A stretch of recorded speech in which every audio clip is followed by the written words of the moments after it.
She is a beautiful lady.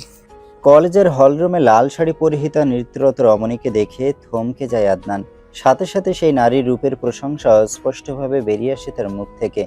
পিছন থেকে কয়েকজন তাকে চেয়ারে বসতে বলে ব্যস্ত হলেও সে মঞ্চের নৃত্যরত নারীকে পলকহীন চোখে দেখেই যাচ্ছে। হঠাৎ কোনো একজনের ডাক কানে পৌঁছাতেই সজ্ঞানে ফিরে আসে আদনান। বাম পাশে দাঁড়ানো লোককে উদ্দেশ্য করে বলে, এই মেয়েটাকে আমার চাই, খোঁজ করো সে কে, পুরো ডিটেলস আমার চাই, আজই চাই। লোকটা মাথা হ্যাঁ সূচক মাথা ঝাঁকায়, উল্টো জিজ্ঞেস করে, স্যার, মেয়েটা এখান থেকে নামলে জিজ্ঞেস করব গিয়ে। ওখানে যারা অনুষ্ঠান পরিচালনা করছে তাদের কাছে গিয়ে জিজ্ঞেস করো মেয়েটার নাম কি। নাম শুনে অফিস থেকে পুরো ডিটেলস নাও। সব কিছু আমাকে কেন শিখিয়ে দিতে হবে? ঘটে কিছু নিয়ে আসোনি? লোকটার কিছু না বলে সেখান থেকে বেরিয়ে যায়। আদনান সামনের সারিতে বসে মনোযোগ দিয়ে মেয়েটাকে দেখে যাচ্ছে। এই প্রথম কোনো মেয়েকে তার এতটা মনে ধরল। এক দেখাতেই যে মেয়েকে ভালো লেগে যায় সেই মেয়ের রূপের প্রশংসা করতেই হয়। আদনান এখানে অল্প কিছুদিন হলো ইউএনও হয়ে এসেছে, উপজেলার পাশাপাশি কলেজ। প্রিন্সিপাল তার সাথে ভালো একটা সম্পর্ক গড়ে তোলায় আজ আদনান এখানে আমন্ত্রিত। প্রথমে ব্যস্ততার জন্য না আসতে চাইলেও পরবর্তীতে আজহার সাহেবের জোরাজুরিতে চলে এসেছেন। আদনানকে দেখে আজহার সাহেব জায়গা পরিবর্তন করে তার পাশে এসে বসে। দুজনে একে অপরের সাথে কুশল বিনিময় করে। দুজন কথা বলছিলেন, এমন সময় মাইক্রোফোনে একটা মেয়ের গলা ভেসে আসে। মেয়েটা হাসি মুখে বলছে, ধন্যবাদ জানাই নওশীল হাওলাদারকে এত সুন্দর একটা নৃত্য পরিবেশনের জন্য। আদনান সেদিকে তাকাতেই দেখে মেয়েটা আর মঞ্চে নেই। মনে মনে বিড়বিড় করতে থাকে, মেয়েটার নাম নওশিন। নওশিন নওশিন নাচ শেষ করে হলরুম থেকে বের হয়ে সোজা পাশের বিল্ডিংয়ে চলে যায়। বাইরেই ইলমাকে দেখে তার দিকে পা বাড়ায় নওশিন। কাছাকাছি গিয়ে বুঝতে পারে ইলমা কারোর সাথে ফোনে কথা বলছে। নওশিন ইলমার বাহু ধরে টেনে নিয়ে এসে বলে, দোস্ত আয় না, আমি চেঞ্জ করব। আমি একা একা চেঞ্জিং রুমে থাকতে পারবো না, কেউ নেই ওখানে। ইলমা ফোনের ওপাশের ব্যক্তিকে হোল্ড করতে বলে নওশিনকে বলে, দোস্ত, সাবিত কল দিয়েছে, একটু কথা বলছি। আমি বাইরেই আছি, তুই প্লিজ গিয়ে চেঞ্জ করে আয়। রুমের ভেতরে নেটওয়ার্ক নেই। একটু পর কথা বল, 5 মিনিট লাগবে শুধু। আমি বাইরেই তো আছি, তুই যা প্লিজ। হুম। নওশিন মন খারাপ করে ইলমাকে রেখে নিজেই চেঞ্জিং রুমের দিকে এগোয়। সে যা ভেবেছিল তাই, এখানে আশেপাশে কেউ নেই। নওশিন সাহস করে রুমের দরজাটা খুলে ভেতরে প্রবেশ করে। শাড়ি পরে সেই গরমে আর থাকতে পারছিল না, তাই নাচ শেষ করে চেঞ্জ করতে চলে এসেছে। নওশিন সুইচ বোর্ডের দিকে যেতেই দরজাটা ঘটাং করে বন্ধ হয়ে যায়। নওশিন সুইচ বোর্ডে সুইচ টিপে যাচ্ছে, কিন্তু লাইট অন হচ্ছে না।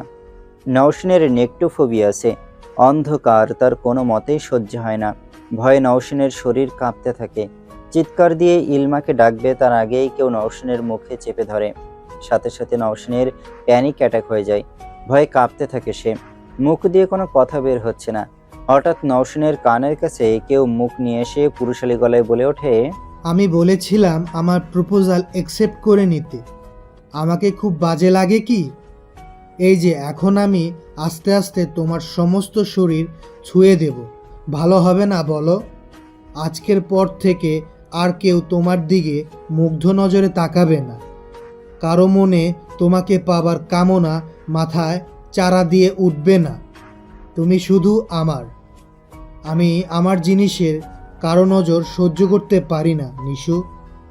কথা শেষ করেই সেই ব্যক্তি নওশিনের গলায় ঠোঁট ছুঁয়ে দেয়। নওশিনের সারা শরীর কেঁপে ওঠে, মুখ দিয়ে গোঙানির আওয়াজ বেরোচ্ছে। নওশিন বুঝতে পারে সামনে দাঁড়ানো পুরুষটা আর কেউ নয়, সে হচ্ছে সাব্বির। সে এই রুমে কিভাবে এলো সেটাই বুঝতে পারছে না নওশিন। নিজেকে সামলে নেওয়ার খুব চেষ্টা করে যাচ্ছে সে, কিছুতেই নিজের ভীতি আর দুর্বলতার সাথে পেরে উঠছে না। সাব্বির ডান হাতটা নওশিনের পেট ছুঁতেই চোখের পানি গড়িয়ে পড়ে নওশিনের। আজ কি তবে সে নিজের সম্ভ্রম হারাবে? মনে মনে সৃষ্টিকর্তাকে ডেকে যাচ্ছে, খুব করে চাইছে কেউ এখানে এখনই চলে আসুক আর তাকে এই বিপদ থেকে উদ্ধার করুক। নওশিনের হাত দুটো অবশ হয়ে আসছে। সাব্বির আরও নোংরাভাবে নওশিনকে স্পর্শ করার প্রস্তুতি নিতেই নওশিন সামনের দিকে পা ভেঙে দ্রুততার সাথে হাঁটু উঁচু করে সাব্বিরের তলপেটে আঘাত করে। পরপর দুইবার দুই জায়গায় লাগে, সাথে সাথে নিজের শরীরের সেই অংশের প্রচণ্ড ব্যথায় কুঁকিয়ে ওঠে সাব্বির। বেঞ্চের উপর পড়ে গিয়ে ও মা গো বলে চিৎকার দিয়ে ওঠে। নওশিন সেই সুযোগে দেয়াল হাতড়াতে হাতড়াতে দরজার কাছে এসে দরজা খুলে বাইরে চলে আসে। বাইরে বারান্দায় তখন ইলমা ছিল না। নওশিন এক প্রকার খোঁড়াতে খোঁড়াতে এগিয়ে যায়। মাথা ঘুরছে, তার সাথে যেন সমস্ত দুনিয়া অন্ধকার হয়ে আসছে। নওশিন সোজা হলরুমের দিকে এগোতে থাকে, কিন্তু তার পা আর চলছে না। সেখানেই মাথায় হাত দিয়ে দাঁড়িয়ে যায় সে। চোখ বন্ধ হয়ে আসছে তার। আবছা চোখে দেখতে পায় সামনের দিক থেকে সাদা পাঞ্জাবি পরিহিত কেউ তার দিকে ছুটে আসছে। তার পিছনে হয়তো আরো কয়েকজন আসছে, কিন্তু তা স্পষ্ট দেখতে পায় না নওশিন। চারপাশ নিকষ অন্ধকারে ছেয়ে যায়। জ্ঞান হারায় সে। একজোড়া হাত তাকে সযত্নে আগলে নেয়। আশেপাশের স্টুডেন্টরা তাকিয়ে তাকিয়ে আদনানের কর্মকাণ্ড দেখছে। আদনান নওশিনকে বুকের সাথে বাম হাত দিয়ে জড়িয়ে রেখেছে। প্রিন্সিপাল এবং দুজন সহকারী ম্যাম দৌড়ে সেখানে এসে উপস্থিত হয়। নওশিনকে রেস্টরুমে নিয়ে যাওয়া হয়। রেস্টরুমের একপাশে একটা ছোট রুমের মতো ব্যবস্থা করা হয়, যেটা সাধারণত শয়নকক্ষ হিসেবেই পরিচিত। এটা ছাত্রীদের জন্যই তৈরি করা হয়েছে। অনেক সময় অনেকে অসুস্থ হয়ে যায়, যাদের এখানে প্রাথমিক চিকিৎসার জন্য নিয়ে আসা হয়। নওশিনকে শুয়ে দেওয়ার কিছুক্ষণ পরই ইলমা দৌড়ে সেখানে আসে। ইলমা এসে ক্লাস টিচারের সাথে কথা বলে জানতে পারে নওশিন হলরুমের সামনে মাঠের মধ্যে এসে জ্ঞান হারিয়েছে। আদনান বাইরে দাঁড়িয়ে নওশিনের জ্ঞান ফিরে আসার অপেক্ষা করছে। ভেতরে কয়েকজন ম্যাম ও নওশিনের বান্ধবী আছে, তবুও যেন এক মুহূর্তের জন্য নিশ্চিত হতে পারছে না সে। এত অল্প সময়ে এই মেয়েটা এত মায়া তৈরি করলো কিভাবে, সেটা ভেবেই অবাক হয়ে যাচ্ছে আদনান। তার মাথায় একটা কথাই ঘুরপাক খাচ্ছে, আর সেটা হলো মেয়েটা কি জাদু জানে? যদি নাই জানে তবে এত টানছে কি করে? নওশিন যখন আদনানের হাতের উপর জ্ঞান হারায় তখন খুব কাছে থেকে দেখেছে সে তাকে। কি সুশ্রী তার মুখ। ভেতর থেকে নওশিনের ক্লাস টিচার নাজনীন বাইরে এসে আদনানকে উদ্দেশ্য করে বলে, স্যার, নওশিনের জ্ঞান ফিরেছে, কিন্তু হয়তো কিছু দেখে ভয় পেয়েছিল জ্ঞান হারানোর আগে। মেয়েটা এখনো খুব ভয় পেয়ে আছে। ওনার সাথে দেখা করা সম্ভব হবে এখন? জি, আসুন। আদনানের পাশে প্রিন্সিপাল আজহার সাহেব দাঁড়িয়েছিলেন। আদনান আজহার সাহেবকে বলে, চলুন তাহলে ভেতরে গিয়ে শুনি কি হয়েছিল ওনার সাথে। নওশিনকে জানালার পাশে সোফাতে বসানো হয়েছে। নওশিন সেখানে নিজেকে গুটিয়ে নিয়ে বসে আছে। আদনান সেখানে যেতেই একজন চেয়ার এনে দেয়। আদনান নওশিনের নিকটে চেয়ার টেনে বসে। সে স্পষ্ট বুঝতে পারছে নওশিন এখনো ভয় পাচ্ছে। তার চোখে মুখে ভয়ের ছাপ স্পষ্ট। সামনে আরো একটা অপরিচিত পুরুষকে দেখে ঘাবড়ে যায় নওশিন। আদনান নওশিনকে বিচলিত হতে দেখে বলে ওঠে, এখানে কাউকে দেখে ভয় পাওয়ার প্রয়োজন নেই, নিজেকে একটু শান্ত করুন। পানি খাবেন? নওশিন হ্যাঁ সূচক মাথা নাড়ায়। আজহার সাহেব পিছনে তাকিয়ে আয়াকে ইশারা করতেই সে পানি আনতে চলে যায়। পানি এনে দেওয়ার পর গ্লাসের সবটুকু পানি খেয়ে নেয় নওশিন। গ্লাসটা পাশে রেখেই বলে, আমি রুমে গিয়েছিলাম চেঞ্জ করতে, কিন্তু আমার আগেই ওখানে কেউ উপস্থিত ছিল। রুমে অন্ধকার করে রাখা হয়েছিল। আমাকে খুব বাজেভাবে ছোঁয়ার চেষ্টা করেছে সে। জড়িত স্বরে কথাগুলো বলে মাথা নিচু করে ফেলে সে। সুশ্রী সুগঠিত মুখখানা যেন পাংশুবর্ণ ধারণ করে। নওশিনের কথা শোনা মাত্র আদনানের চোয়াল শক্ত হয়ে যায়। আজহার সাহেবকে বলে ওঠে, সিসিটিভি চেক করুন, দেখুন কার এত বড় সাহস হয়েছে কলেজে এসে কলেজের মেয়ের সাথে এমন ব্যবহার করার। আজহার সাহেব সাথে সাথে অফিস সহকারীকে বিষয়টা দেখতে বলেন। আদনান নওশিনের দিকে তাকিয়ে বলে ওঠে, আপনার ভয় পাবার প্রয়োজন নেই, আমি বিষয়টা দেখছি। চলুন আপনাকে বাসায় পৌঁছে দেই আমার গাড়ি করে। নওশিন ধীরে ধীরে নিজের জড়তা কাটিয়ে বলে, সেটার প্রয়োজন হবে না, আমি বাসায় চলে যেতে পারবো। পাশে থেকে ইলমাও বলে, স্যার, আমাদের দুজনের বাসা পাশাপাশি, আমরা একসাথে যাতায়াত করি, সমস্যা হবে না হয়তো। আপনারা দুজনই চলুন আমার গাড়িতে, আপনাদের সাথে কিছু কথাও আছে। ওনাকে একা ছাড়তে মন সায় দিচ্ছে না। আদনানের কথায় তার দিকে নিষ্পলক তাকিয়ে থাকে নওশিন। মনে মনে ভাবে, এই লোকটা এত গুরুত্ব কেন দিচ্ছে আমার প্রতি? কে উনি? গলায় কারো ঠোঁটের স্পর্শ পেতেই কান্না করে ওঠে নওশিন। দুই হাতে বেঁধে রাখা হয়েছে, মুখেও কাপড় গুজে দেওয়া। ভয়ে গলা শুকিয়ে কাঠ হয়ে আসছে নওশিনের। চারিদিক অন্ধকার, কোথাও এতটুকু আলোর ছিটে ফোটাও নেই। মুখে কাপড় থাকায় চিৎকার করতে পারছে না। নিজের মুখের কাছে অন্য কারো নিঃশ্বাসের শব্দ আরো গাঢ় হতে থাকে। নওশিন কি করবে কিছুতেই বুঝে উঠতে পারছে না। বোবায় ধরার মতো সমস্ত শরীর যেন অসাড় হয়ে আসছে। ধীরে ধীরে অনুভূতি শূন্য হয়ে পড়ছে নওশিন। কোনো রকম দুঃসাহস দেখানোর সুযোগ যেন সে পাচ্ছে না। অন্ধকার কেন তাকে এত গিলে খাচ্ছে? স্পর্শগুলো যেন কেমন হিংস্র হয়ে উঠছে। নিকটে থাকা পুরুষের মন রোমশ ভুরুযুগল গাল স্পর্শ করছে। বিশ্রী কটু ঘামের গন্ধও পাচ্ছে সে। নওশীন তার শরীরের সমস্ত জোর দিয়ে চিৎকার দিতেই পাশে থেকে স্নেহা তার বাহু ধরে ঝাঁকাতে থাকে। পাশের বেডগুলো থেকে প্রীতি, অনু, নোয়া উঠে আসে। স্নেহার ধাক্কাধাক্কিতে নওশীন চোখ খুলে এদিক ওদিক দেখতে থাকে। মাথার উপরে ফ্যান চলা সত্ত্বেও ঘেমে একাকার অবস্থা। বিছানা ছেড়ে উঠে বসে নওশীন। পাশে 4 বোনকে দেখে বুঝতে পারে ওটা স্বপ্ন ছিল। নোয়া নওশীনের ডান পাশে বসে বুকের সাথে জড়িয়ে নেয় নওশীনকে। মাথায় হাতে বুলিয়ে দিতে দিতে বলে, নিশু, বাজে স্বপ্ন দেখেছিস? নওশীন শুকনো ঢোক গিলে বলে, পানি খাবো আপু, আমার গলা শুকিয়ে গেছে। নোয়া অনুকে ডেকে পানি নিয়ে আসতে বললে অনু রুম থেকে বের হয়ে ফ্রিজ থেকে ঠান্ডা পানি এনে দেয়। নওশীন সম্পূর্ণ পানি একদমই খেয়ে নেয়। নওশীনকে বেশ অবিন্যস্ত দেখাচ্ছে। আজকে চুল বেঁধেও ঘুমায়নি সে। প্রীতি নিজের আগ্রহ দমিয়ে রাখতে না পেরে বলে ওঠে, আজকে কিছু হয়েছে তাই না? তখন ইলমা কি যেন বলতে চাচ্ছিল, তুই থামিয়ে দিলি। স্নেহা সন্দিগ্ধ চোখে নওশীনের দিকে তাকায়। কপালে হাত দিয়ে দেখে গায়ে একদম ঠান্ডা। কপালে ঘাম থাকায় স্নেহার হাত ভিজে যায়। এক মুহূর্ত বিলম্ব না করে বলে, জ্বর তো নেই, একদম সুস্থ আছিস দেখছি। এবার বেশি ভনিতা না করে ঝেড়ে কেসে বল তো দেখি কি হয়েছে আজ। প্রীতি এবার পাশে থেকে বলে ওঠে, নওশীন, আমরা কিন্তু নিজেরা নিজেদের মধ্যে কথা দিয়েছিলাম, মনে আছে নিশ্চয়ই? আমরা কথা দিয়েছিলাম আমাদের কথা অন্য কেউ না জানলেও আমরা 5 জন অন্তত একে অপরের কথা জানবো, কেউ কোনো কথা লুকাবো না। তাহলে তুই আজ কথা রাখছিস না কেন? নওশীন সবার দিকে একবার চোখ বুলিয়ে নেয়। সবাই বেশ আগ্রহে তার দিকে তাকিয়েছে। নওশীন একটা জোরে শ্বাস ফেলে সবটা বলা শুরু করে। নওশীনের কথা শুনে মাঝের দিকে সবার ভুরু কুঁচকে গেলেও সবটা শুনে স্বস্তির নিঃশ্বাস ফেলে সবাই। নওশীনের কথা শুনে প্রীতির রক্ত যেন টগবগিয়ে ওঠে। সে 5 বোনের মধ্যে একটু বেশি প্রতিবাদী ধরনের। দাঁতে দাঁত চেপে বলে ওঠে, শালারে আবার শূন্যতে খাতনা দিতে ডাক্তারের কাছে পাঠাইলি না? ডক্টরকে টাকা দিয়ে গোড়া শুদ্ধ কেটে দিতে বলতাম। জানোয়ার কোথাকার, এসব শুনলেই খুন করে ফেলতে ইচ্ছা হয়। স্নেহা প্রীতির কথায় কোনো পাত্তা না দিয়ে বলে ওঠে, নিশুর তো ব্যক্তিগত বেড়া আইসে পড়ছে। নিশুর তো ব্যক্তিগত বেড়ার সাথে বসন্ত চলে আসার কথা। আমি মনে হয় সিঙ্গেল মরবো।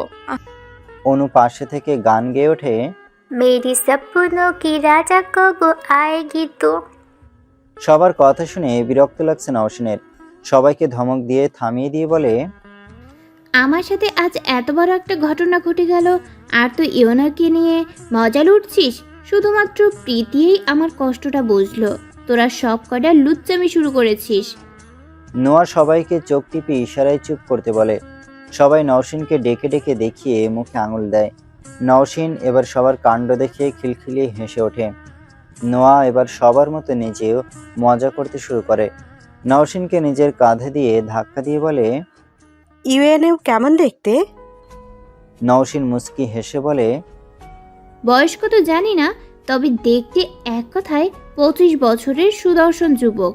প্রেম করবা? কিন্তু তোমার তো একটা বপ্পেন আছে, কি হবে এখন? গাড়িতে আসার সময় নম্বর চাইনি, দেখে কি মনে হয়েছে রে? বিবাহিত নাকি সিঙ্গেল?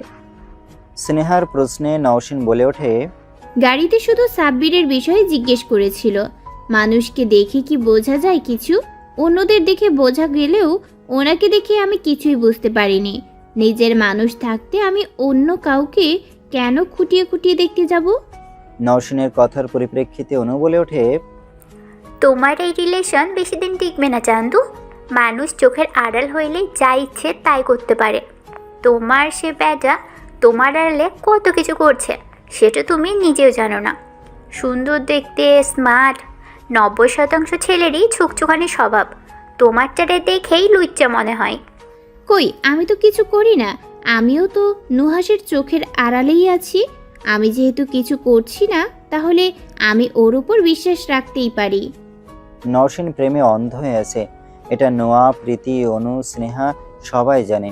ছেলেটা কি মন্ত্র পড়ে বশ করে রেখেছে কে জানে।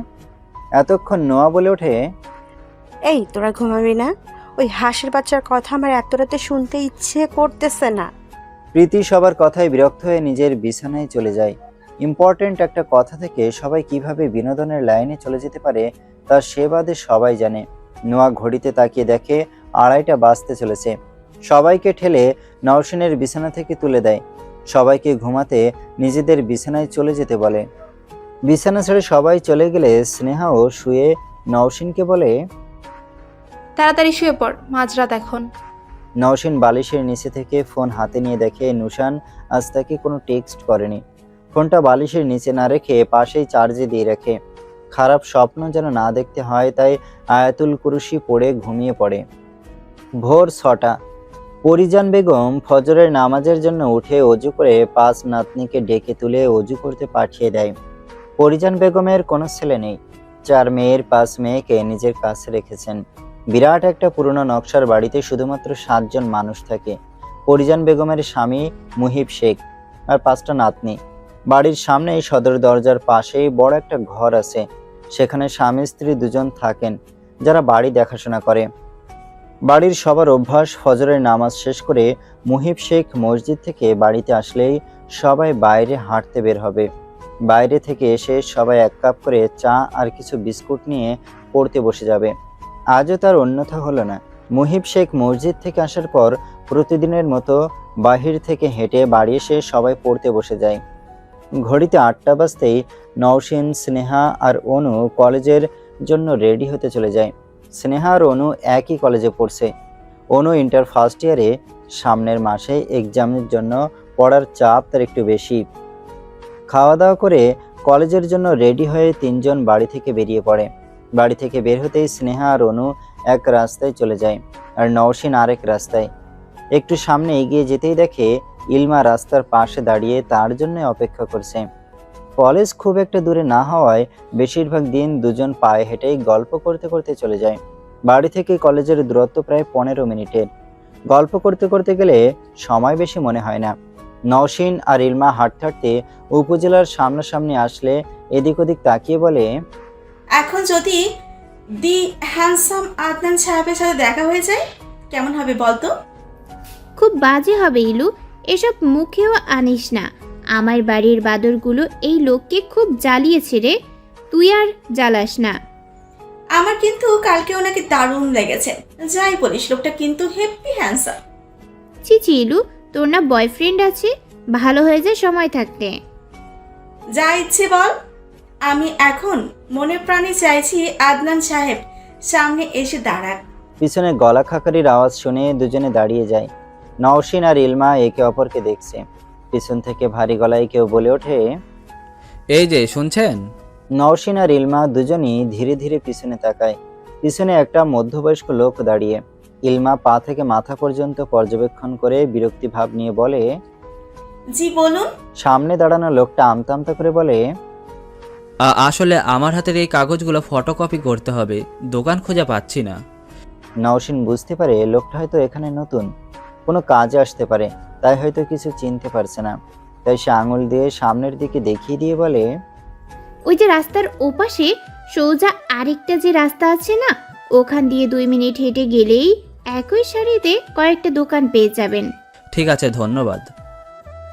লোকটা পাশ কাটিয়ে চলে যেতেই ইলমা গা ঝাঁকিয়ে দিয়ে বলে, খেলবো না, it's totally unfair. Adnan sir কেন আসলো না? তুই ওনাকে নিয়ে পড়ে থাক এখানে। বলেই হাঁটা দেয় নওশিন। ইলমা উপজেলার মেইন গেটের সামনে দাঁড়িয়ে এদিক ওদিক একটু তাকিয়ে কিছু দেখতে না পেয়ে নওশিনের পিছু পিছু দৌড় লাগায়।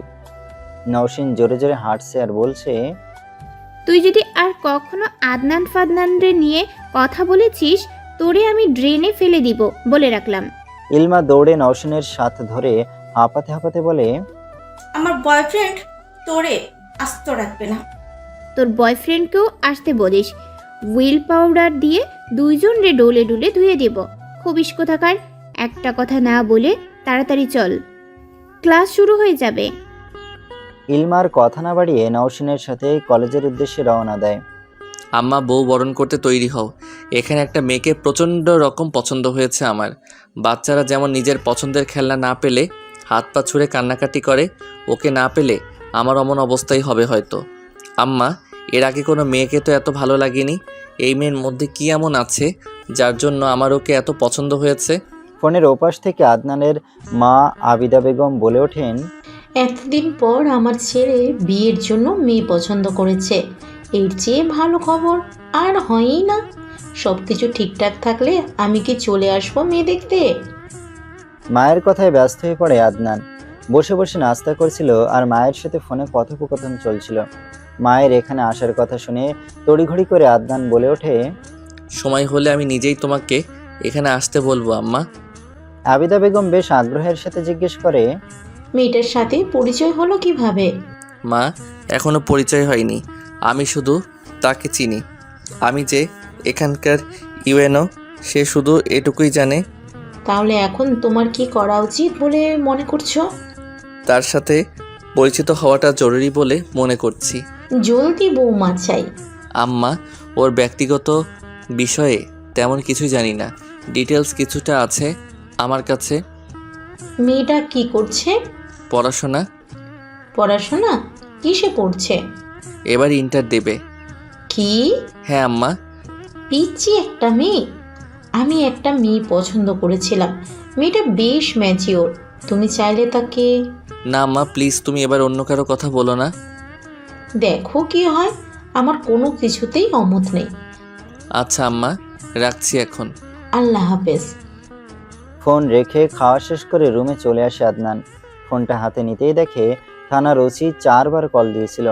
আদনান আর এক মুহূর্ত দেরি না করে ওসিকে কল ব্যাক করে। রিং হতেই ওপাশ থেকে মুহূর্তের মধ্যেই কল রিসিভ হয়। আদনান সাব্বিরের কথা জিজ্ঞেস করলে তিনি জানান সাব্বিরের খোঁজ এখনো পাওয়া যায়নি। এখান থেকে কিছু দূরের একটা সিসিটিভিতে রাতে দেখা গেলেও এরপর আর তাকে কোথাও দেখা যায়নি। ওসি সাহেব আরও জানান তারা সন্দেহ করছে সাব্বির নিজ এলাকাতেই হয়তো লুকিয়ে আছে। আদনান জিজ্ঞেস করে, এলাকা কি খুব বড়? বড় না হলে তল্লাশি চালিয়ে দেখতে পারেন। সে কিন্তু খুব ছোট কোনো অপরাধ করেনি, ধর্ষণের চেষ্টা করেছিল। মেয়েটা যদি সাহসী পদক্ষেপ না নিত তাহলে তার অবস্থা কি হতো ভাবুন একবার। ওসি সাহেব কিছুক্ষণ চুপ করে থেকে বলে ওঠেন, সবই বুঝতে পারছি স্যার, আমাদের ঘরেও মেয়ে আসছে, বুঝি সবই। যত তাড়াতাড়ি পারেন তাকে খুঁজে বের করুন। জি স্যার, আমরা চেষ্টা করছি। মেয়েটার সাথে একটি ব্যক্তিগত কথা বলতে হবে। ভাবছি আজকে কলেজে যাব। ঠিক আছে, বিষয়টার সাথে যেহেতু আমি জড়িত সেহেতু আমিও উপস্থিত থাকব। কখন যাবেন জানাবেন আমাকে। স্যার, আপনি কখন ফ্রি আছেন? আজ সারাদিনই। ঠিক আছে স্যার, চলুন বের হই 11টার দিকে। ওকে। নওশিন আর ইলমা ব্রেক টাইমে ক্যাম্পাসে বসে বসে খাচ্ছিল আর গল্প করছিল।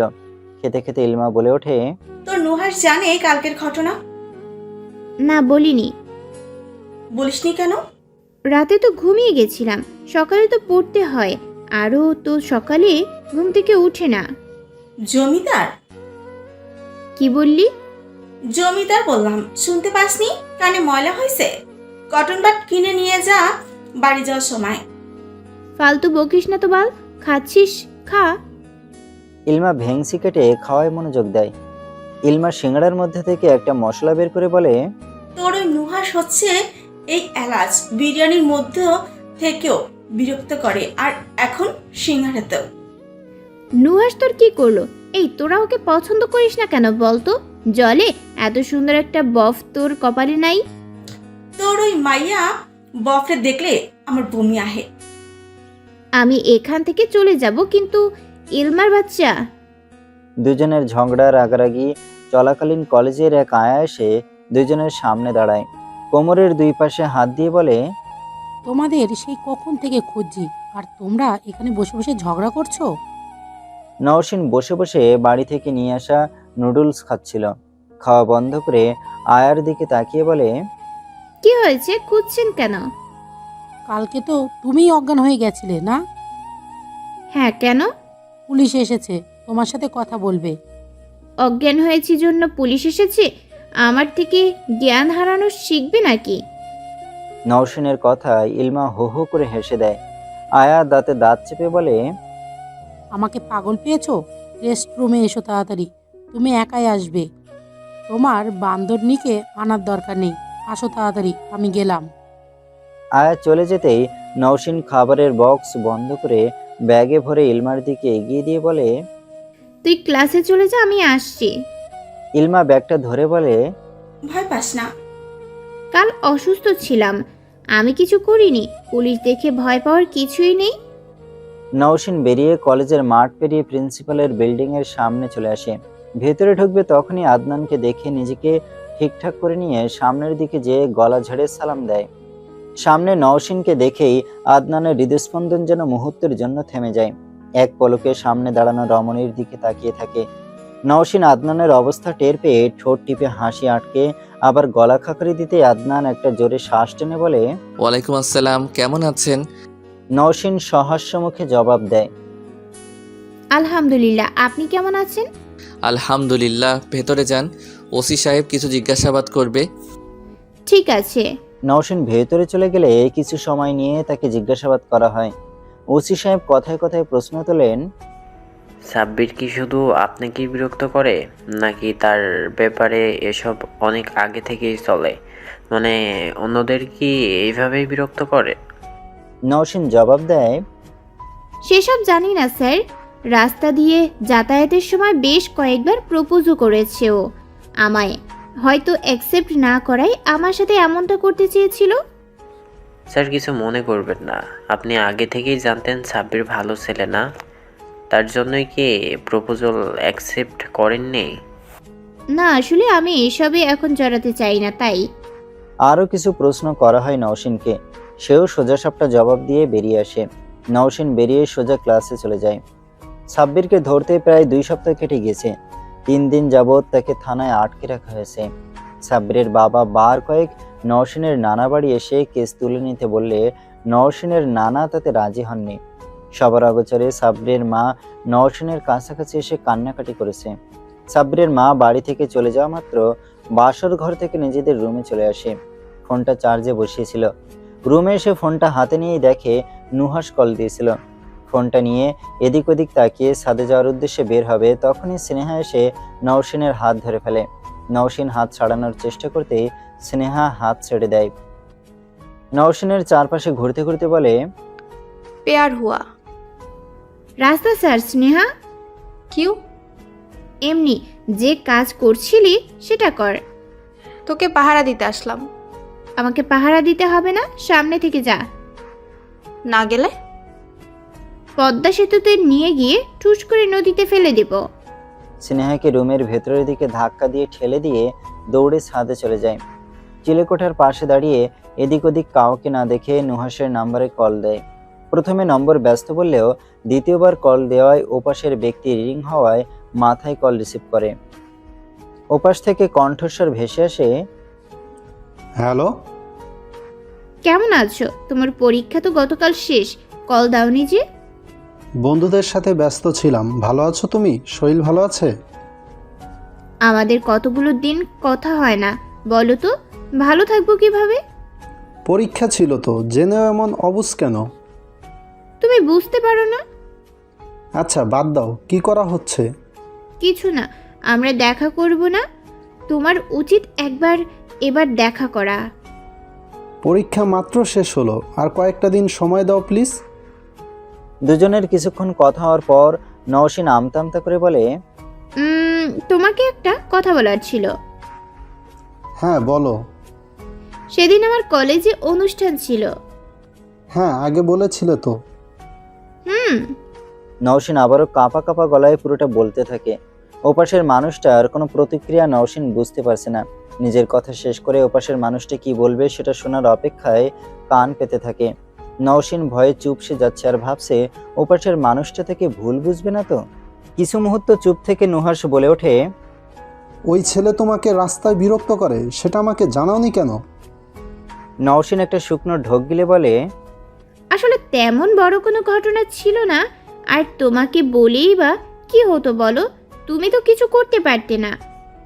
তার জন্য আমাকে জানাবে না? আজ নোংরাভাবে ছোঁয়ার পর আমাকে বলতে এসেছো?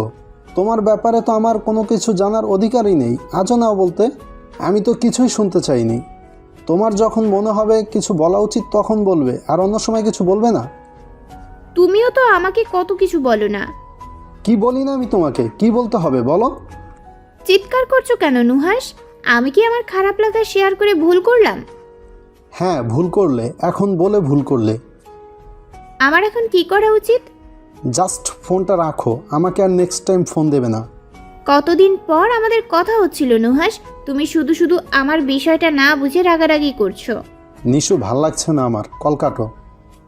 আচ্ছা সরি, কল কাটো। একটু পর রেখে দেই। আমি রাখছি, আল্লাহ হাফেজ। ওপাশের ব্যক্তির এমন আচরণ আজ নতুন না। নুহাস মাঝে মধ্যে এমন হুটহাট রেগে যায়, পরক্ষণে আবার সরি বলে সবকিছু ঠিকঠাক করে নেয়। কিন্তু সে অল্প সময়ে নওশিন যে কষ্ট পায় সেটা যেন আকাশ ছোঁয়া। নুহাস ফোন রাখার পর নওশিন আরও 2-3 বার কল দেয়। নুহাস আর কল রিসিভ করেনি। নওশিন এবার মন খারাপ করে চিলেকোঠার দরজায় আসতে দেখে তার স্নেহা আর প্রীতি দাঁড়িয়েছে। নওশিনের মন খারাপ দেখে প্রীতি বলে ওঠে, ওই হাঁসের বাচ্চা আবার তোর সাথে খারাপ ব্যবহার করছে। ওরে তুলে এনে উদুম কেলানি দেওয়া লাগবে, বুঝছিস? শালার ব্যাটারা এমন হয় কেন বলতো? কেউ পাত্তা দেয় না, আবার কেউ পাত্তা পায় না। অসহ্য করে ব্যাটা মানুষ। নওশিন গোমড়া মুখে বলে ওঠে, আমার ভালো লাগছে না প্রীতু, কালকে ওর জন্মদিন আর আজ আমি ওকে রাগিয়ে দিলাম। সাব্বিরের বিষয়টা আমার ওকে জানানো উচিত ছিল, আমারই ভুল। কেন যে ওকে বললাম না। স্নেহা বলে ওঠে, আচ্ছা এসব নিয়ে পরে ভাববি, এখন নিচে চল, আয় দেখবি কে এসেছে। নওশিন উৎসুকভাবে জিজ্ঞেস করে, আবার কি এলো? সাব্বিরের কেউ? না, তোর সে 25-26 বছরের সেই যুবক। স্নেহার কথায় প্রীতি হেসে ফেলে। হাসতে হাসতেই বলে, এটা কিন্তু জোশ বলেছিস স্নেহ বাচ্চা। তোমার স্নেহ বাচ্চা বলে কথা। নওশিন দুজনকে থামিয়ে দিয়ে বলে, কে এসেছে বলবি তোরা? প্রীতি হাত ধরে টেনে নিয়ে সিঁড়ি দিয়ে নামতে নামতে বলে, তুই এখানে কারো রাগ অভিমান দেখছিস, আর ওখানে কেউ তোর জন্য অপেক্ষা করছে। তোরা আমার সাথে হেয়ালি কেন করছিস ভাই? বোন হই, ভাই বলিস কেন ভাই? স্নেহার কথায় নওশিন আর প্রীতি দুজনই এবার হো হো করে হেসে দেয়। মন খারাপ থাকলে স্নেহার উল্টাপাল্টা কথাতে সবার মন ভালো হয়ে যায়। স্নেহা নওশিনের কানে ফিসফিস করে বলে, মাথার ওড়নাটা দিয়ে নে, তোকে দেখতে এসেছে তোর 25 বছরের যুবক। নওশিন সিঁড়ি দিয়ে নামতে নামতে বলে, কি বলছিস? কিছুই বুঝতে পারছি না। 25 বছরের কোনো যুবক দেখতে এসেছে? শুধু দেখতে আসেনি, তোর নুহাসের কপাল পোড়াতে এসেছে হয়তো। কিছুই মাথায় ঢুকছে না আমার, সিরিয়াসলি। আমরা এখন কিছুই এক্সপ্লেন করতে পারবো না, কথা না বাড়িয়ে চল তো। স্নেহার কথায় আর কথা না বাড়িয়ে সিঁড়ি বেয়ে নিচে নেমে আসে। বাসর ঘরে কালো শার্ট পরিহিত কেউ নওশিনের নানার সাথে বসে বসে কথা বলছিল। নওশিনকে দেখা মাত্র তার নানা তাকে ডাক দেয়। লোকটা পিছনে ঘুরে তাকাতেই নওশিন অবাক হয়ে যায়। প্রীতির দিকে তাকিয়ে অস্পষ্টভাবে বলে ওঠে, উনি এখানে কেন? নওশিন তার নানা মুহিব শেখের কথায় তাদের দিকে এগিয়ে যায়। নওশিন নিজের বাড়িতে আদনানকে দেখে বেশ অবাক হয়। অচেতন অবস্থায় যেন সব ঘটছে তার সাথে। সে গিয়ে তার নানার পাশে দাঁড়ায়।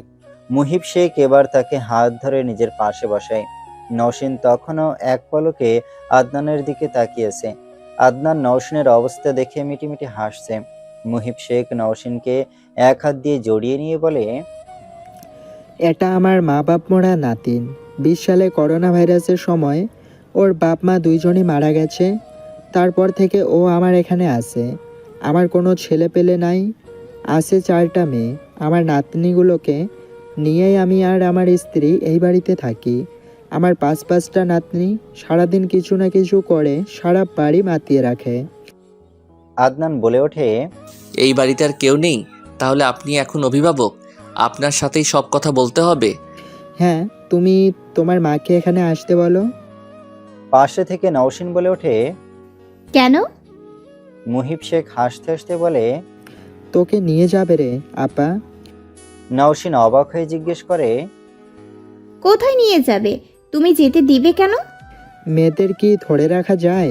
কেউ না কেউ তো সওদা করবেই। তুই যা এখন, ওনার খাবারের ব্যবস্থা করবি না? আদনান ব্যস্ত হয়ে বলে ওঠে, না না, আমি আজ খাবো না, আমার আজ তাড়াতাড়ি ফিরতে হবে। আমি বরং অন্যদিন আসবো, সেদিন খাওয়া দাওয়া করবো, আজ উঠি। তুমি আমাকে নানা বলে সম্বোধন করতে পারো। আদনান মুস্কি হেসে বলে, ঠিক আছে। নিশু, যা তো, ওনাকে বাহির পর্যন্ত এগিয়ে দিয়ে আয়। নওশিন সম্মতিসূচক মাথা নাড়ায়। আদনানকে উদ্দেশ্য করে বলে, চলুন। নওশিন আগে আগে হাঁটা শুরু করে। আদনান মুহিব শেখের দিকে বিদায় নিয়ে নওশিনের পিছু পিছু এগোতে থাকে। নওশিন সদর দরজার কাছে এসে বলে, এখানে কেন এসেছিলেন স্যার? আদনান নওশিনের প্রশ্নের উত্তর না দিয়ে উল্টো প্রশ্ন করে বসে। আমাকে আপনার কেমন লাগে? আদনানের উল্টো প্রশ্নে ঘাবড়ে যায় নওশিন।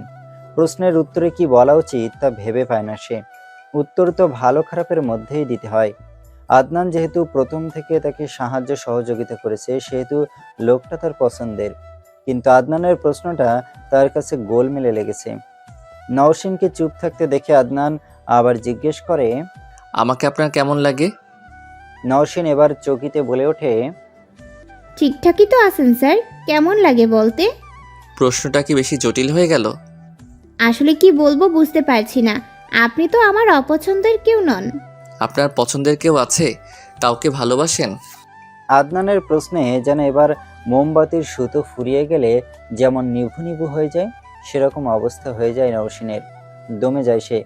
নুহাসের কথা আদনান জানলে তার নানার জানতে দেরি হবে না, তাই সোজাসাপটা না জানিয়ে দেয় সে। আদনান মুচকে হেসে বলে ওঠে, পছন্দের লিস্টার কাউকে না নিয়ে আসার অনুরোধ রইল।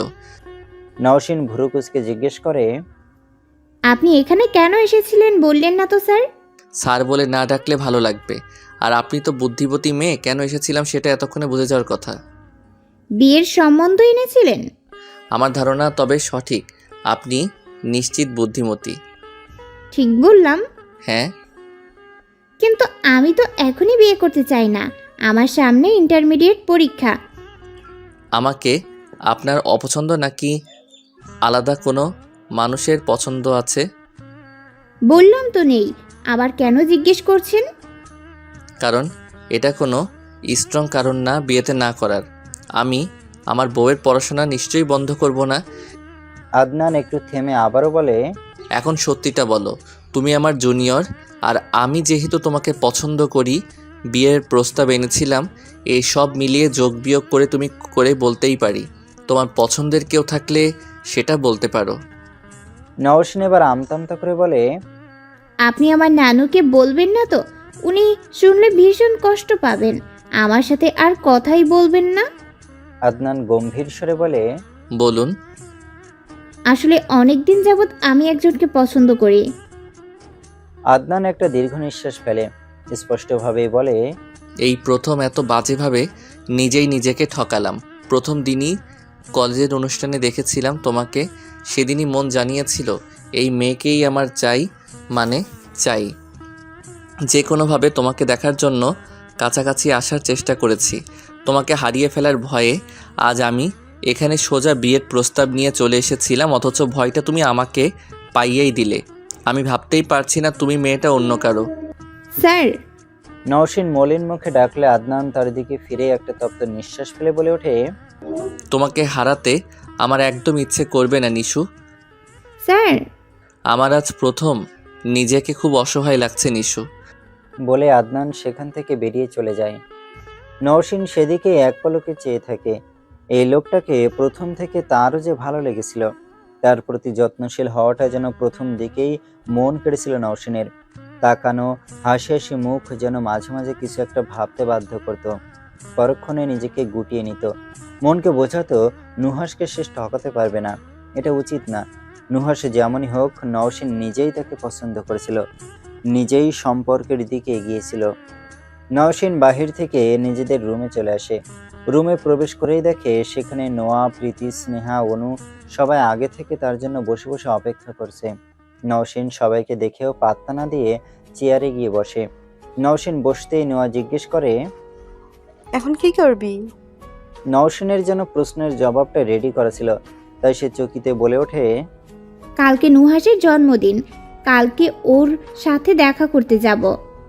অনু পাশে থেকে চিৎকার দিয়ে বলে ওঠে, সারপ্রাইজ দিবি? প্রীতি ধমকে অনুকে চুপ করিয়ে দেয়। নওশিনকে বলে ওঠে, ওই ছেলের পেছনে এভাবে আর কতদিন পরে থাকবি তুই? সে নিজে থেকে একবারও তোর সাথে দেখা করতে চেয়েছে, বিপদে তোকে সঙ্গ দিয়েছে, সামান্য ভালো করে কথা বলেও তো তোর মন ভালো করেনি, উল্টো আরও উল্টাপাল্টা কথা বলে মন খারাপ করে দিয়েছে। ওকে জীবন থেকে বাদ দিয়ে দে। এই ছেলের মধ্যে কী এমন দেখেছিস যে ওকে ছাড়ছিস না? ওই ছেলে তোকে মন থেকে ভালোবাসে না, তোকে ঠকাচ্ছে। এটা আমরা সবাই বুঝতে পারছি, কিন্তু তুই বুঝতে পারছিস না। তুই প্রেমে অন্ধ হয়ে গেছিস নিশু। নওশিন এবার রেগে বলে ওঠে, আমাকে কোনো প্রমাণ দেখাতে পেরেছিস? আমি নিজেই ওর সাথে রিলেশনে গিয়েছিলাম। আমি যদি জানতে পারি আমি ওর কাছে ঠকে যাচ্ছি, তাহলে আমি নিজেই সরে আসব। আমি অন্য মেয়েদের মতো নই যে কাউকে হারিয়ে দিনের পর দিন কান্নাকাটি করব। তাই আজ অন্তত এসব বলিস না কেউ। এসব শুনতে আমার একদম ভালো লাগে না, একটুও ভালো লাগে না। নওশিন পাশে এসে জিজ্ঞেস করে, তাহলে তুই যাবি? হ্যাঁ, যাব। ঠিক আছে, কালকে বের হওয়ার নাম করে আমরা সবাই যাব। তোকে একা আমরা কিছুতেই ছাড়বো না। সেটা তোমরা যেতেই পারো আমার সাথে, আমার তাহলে খারাপ লাগবে না। আমি একটা জিনিস বুঝতে পারছি না, ওর জন্য কি নিয়ে যাব আমি। স্নেহা বলে ওঠে, তুই নিজেই তো একটা গিফট। তোকে আচমকা দেখে নুহাস কি করবে সেটাই ভাবছি আমি। অনু বলে ওঠে, কালকে একটা গেম খেললে কেমন হয়? কি গেম? কালকেই নুহাসকে পরীক্ষা করে নেওয়া যাক। নুহাস পাশ করলে নওশিন জিতে যাবে, আর নুহাস হেরে গেলে নওশিনকে আমরা যা বলবো তাই করতে হবে। নওশিন বিরক্ত মুখে জিজ্ঞেস করে, কি খেলা? অনু হাসতে হাসতে বলে, সেটা কাল বলবো। গতকালের কথা অনুযায়ী নওশিন তার বোনগুলোকে নিয়ে নুহাসের উদ্দেশ্যে বের হয়। বাড়িতে বলে তার একটু প্রয়োজনে বের হচ্ছে, কিছুক্ষণ পরই চলে আসবে। নুহাসের আর নওশিনের বাড়ির দূরত্ব খুব একটা দূরে না, তবুও তারা কেউ এতদিনে দেখা করার কথা ভাবেনি।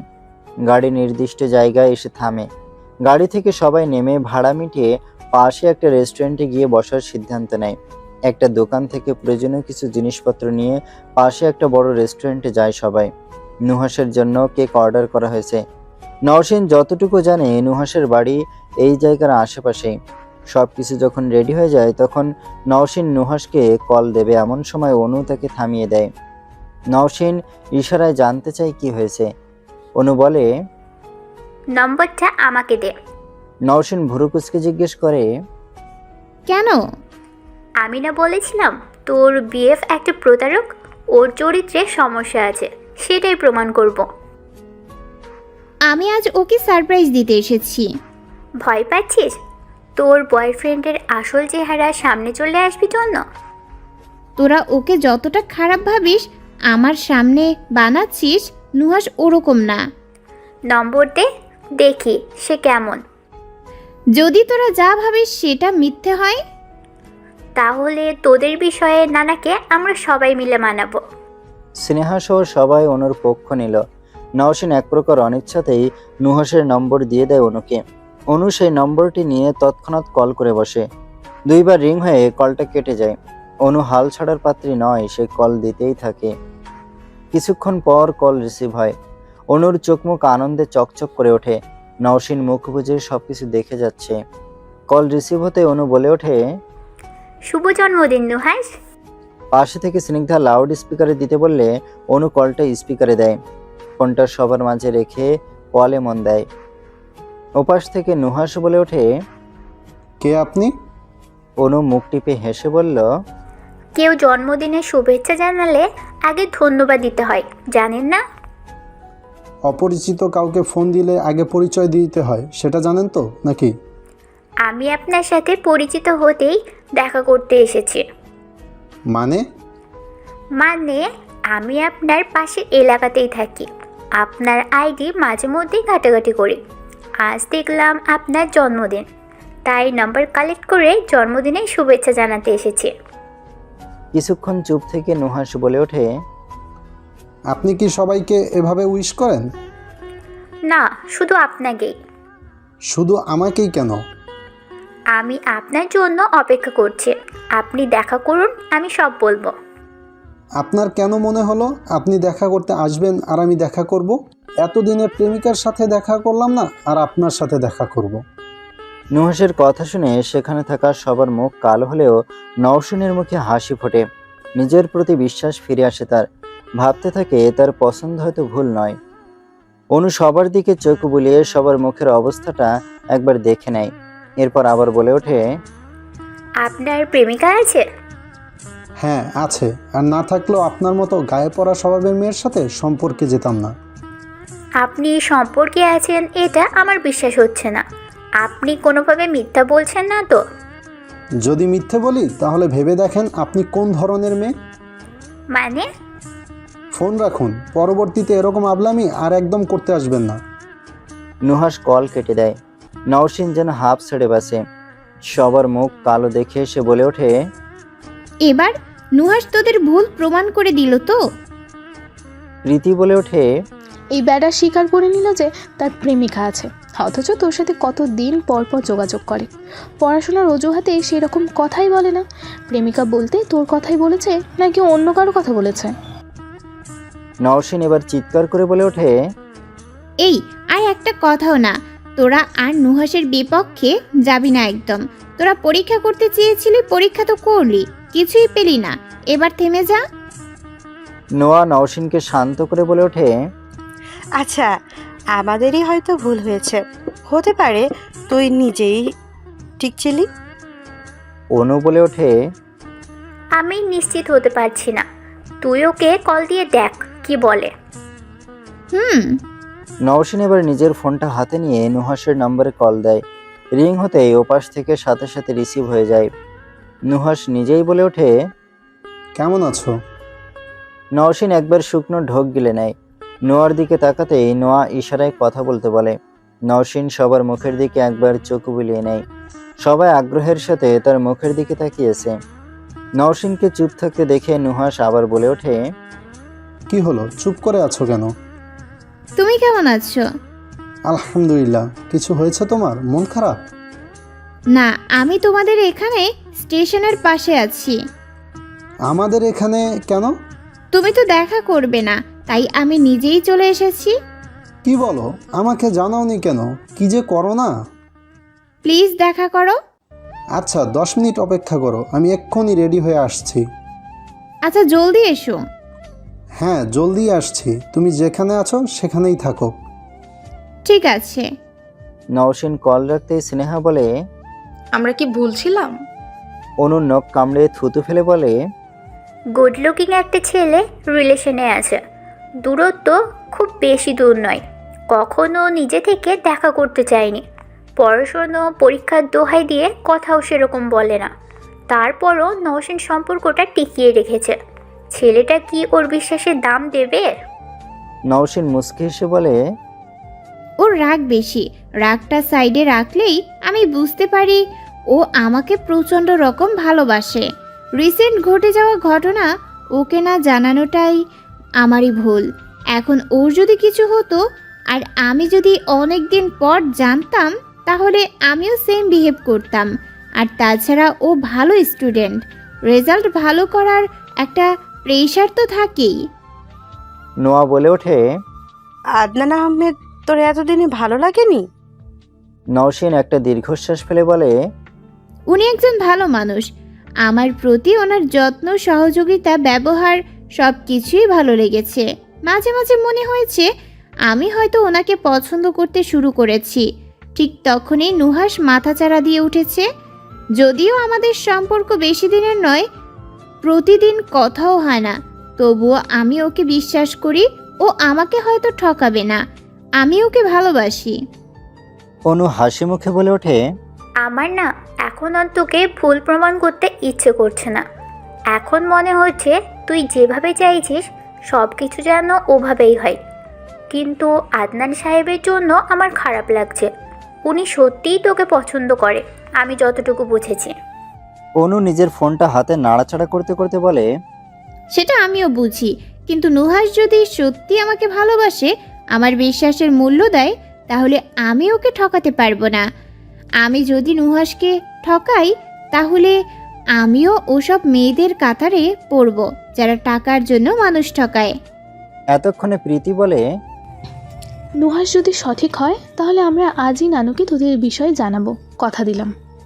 নওশিন তড়িৎ প্রীতিকে থামিয়ে দিয়ে বলে, না, নুহাস বলেছিল ওর পরীক্ষার পর একটা চাকরির চেষ্টা করবে, আর ততদিনে আমারও ইন্টারমিডিয়েট কমপ্লিট হয়ে যাবে, তারপর আমরা বিয়ের ব্যাপারে ভাববো। অনু মুখ গোমড়া করে বলে ওঠে, আমার এবার আদনান সাহেবের জন্য সত্যি কষ্ট হচ্ছে রে। বেচারা তোকে কত পছন্দ করে যে বিয়ের প্রস্তাব দিয়ে এসেছিল। নওশিন এবারও হাসি মুখে বলে ওঠে, আমি ওনার কথা ভেবে নুহাসকে ঠকাতে পারবো না। আমি নিজেও এটা করে ভালো থাকতে পারবো না। আদনান স্যারের সাথে দেখা হলে আমি ওনাকে বুঝিয়ে বলবো, উনি ঠিক বুঝবেন। আর তাছাড়া তো আমি ওনাকে কখনোই সায় দিইনি বা ওনার সাথে আলাদা কোথাও দেখাও করিনি, ঘুরতেও যাইনি, সময়ও পার করিনি। আমি টোটালি সব কিছু থেকে নিজেকে দূরে রেখেছি। এখন কেউ আমাকে ভালোবাসতেই পারে বা পছন্দ করতেই পারে, এতে আমার কোনো দোষ নেই। নওশিনের ফোন বেজে উঠতেই নওশিন বলে ওঠে, এবার যাও, তোমরা অন্য টেবিলে বসো। নুহাস কল করেছে, ও বোধহয় চলে এসেছে। নোয়া, স্নেহা, প্রীতি, অনু সবাই পাশের টেবিলে গেলে অনু নুহাসের কল রিসিভ করে। নওশিন এদিক ওদিক দেখে বলে ওঠে, তুমি কোথায়? ওপাশ থেকে নুহাস বলে ওঠে, আমি স্টেশনে দাঁড়িয়ে আছি। তুমি কোথায়? আমাকে দেখতে পাচ্ছ? তুমি এই স্টেশনের রেস্টুরেন্টে চলে এসো, আমি এখানে বসে আছি। আচ্ছা, বসো। তাড়াতাড়ি আসবি কিন্তু। হ্যাঁ, আসছি। নওশিন ফোন কেটে দিতেই দেখে বাইরে নুহাস দৌড়ে রেল লাইন পার হচ্ছে। কালো শার্ট পরিহিত সুদর্শন যুবক। নওশিন ভাবতে থাকে সেই প্রথম দিনের কথা। নুহাসকে যেদিন প্রথম দেখেছিল সেদিন এই ছেলেটাকে সে কতবার যে তাকিয়ে তাকিয়ে দেখেছিল, ছেলেটাও নেহাত কম দেখেনি। প্রথম দেখাতেই দুজনের নম্বর আদান প্রদান হয়েছিল। নুহাসের চেয়ে নওশিনের আগ্রহ বেশি ছিল। আজ দিয়ে দ্বিতীয়বার নওশিন নুহাসকে দেখছে। তাকে সেই প্রথমবারের মতোই চোখ ধাঁধানো সুন্দর লাগছে। নুহাস রেস্টুরেন্টের দরজা ঠেলে ভেতরে এসে নওশিনকে খুঁজতে পুরো রেস্টুরেন্টে একবার চোখ বুলিয়ে নেয়। নির্দিষ্ট মানুষটার উপরে গিয়ে চোখ আটকে যায়। ধীরে ধীরে এগোতে থাকে সে। নুহাস সামনে এসে দাঁড়ালে নওশিনও দাঁড়িয়ে যায়। নওশিনের দাঁড়ানো দেখে নুহাস মুচকি হেসে বলে ওঠে, তুমি দাঁড়ালে কেন? বসো। নওশিন নিজের চেয়ারে বসে নুহাসকেও বসতে বলে। নুহাস হাত দিয়ে চুল ঝাড়তে থাকে। নুহাসের হাত দিয়ে চুল ঝাড়া দেওয়া দেখে নওশিন নিজের ব্যাগ থেকে রুমাল বের করে নুহাসের দিকে এগিয়ে দেয়। নুহাস হঠাৎ সামনে তাকিয়ে দেখে নওশিন রুমাল এগিয়ে দিয়ে বসে আছে। নুহাস হাসি মুখে নওশিনের রুমালটা নিয়ে মাথা মুছতে থাকে। নুহাস চুল মুছছে আর নওশিন তার দিকে এক দৃষ্টিতে তাকিয়েছে। নুহাস সেটা বুঝতে পেরে নিচের দিকেই তাকিয়ে বলে ওঠে, এভাবে তাকিয়ে কি দেখছেন মিস নিশু? নওশিন লজ্জায় মাথা নিচু করে নেয়। কিছুক্ষণ পরেই আবার মাথা উঁচু করে নুহাসের দিকে তাকিয়ে বলে ওঠে, আমার ব্যক্তিগত পুরুষকে আমি দেখব না? আমি তোমার ব্যক্তিগত পুরুষ নই মিস নিশু। নুহাসের এমন কথায় দমে যায় নওশিন। মনে মনে একটা প্রশ্নই মাথা ছাড়া দিয়ে ওঠে, আর সেটা হচ্ছে নুহাস তার ব্যক্তিগত পুরুষ না। মনের কথা জবানে আসতে বেশি দেরি হলো না। ভুরুকুচকে সন্দিগ্ধ নজরে জিজ্ঞেস করেই ফেলল, তুমি আমার ব্যক্তিগত পুরুষ নও? নুহাস আগেরবারের মতোই সোজা সাপটা না জানিয়ে দেয়। নওশিন এবার আরো জোরালোভাবে জিজ্ঞেস করে, তবে তুমি কার ব্যক্তিগত পুরুষ? তুমি অন্য কাউকে পছন্দ করো? নওশিনের কথায় নুহাস এবার হেসে ফেলে। দুই হাতের কোনোই টেবিলে ভর দিয়ে বলে, ব্যক্তিগত পুরুষ কাকে বলে জানো? কাকে বলে? যার উপরে অন্য নারীর অধিকার নেই। অন্য নারী চাইলেই সেই পুরুষকে ছিনিয়ে নিয়ে নিতে পারবে না। আমি কি ছিনিয়ে নিতে দেব নাকি? আমার যদি এখন অন্য কোথাও বিয়ে হয়ে যায় তাহলে কি তুমি সেটা আটকাতে পারবে? সমাজ তোমার কথা শুনবে? তুমি কি আমার বিয়ে আটকাতে পারবে? তুমি কি অন্য কাউকে বিয়ে করে নেবে? আমি যে তোমার জন্য তোমার কথা ভেবে বিয়ে ভাঙি সে বেলায়? নওশিনের কথা শেষ হলে নওশিনের রুমালটা ফিরিয়ে দিয়ে বলে, সঠিক না বুঝে অবুঝের মতো কথা বললে তুমি। আমি বলেছি এখন যদি আমি অন্য কারো হয়ে যাই তুমি কিন্তু আটকাতে পারবে না।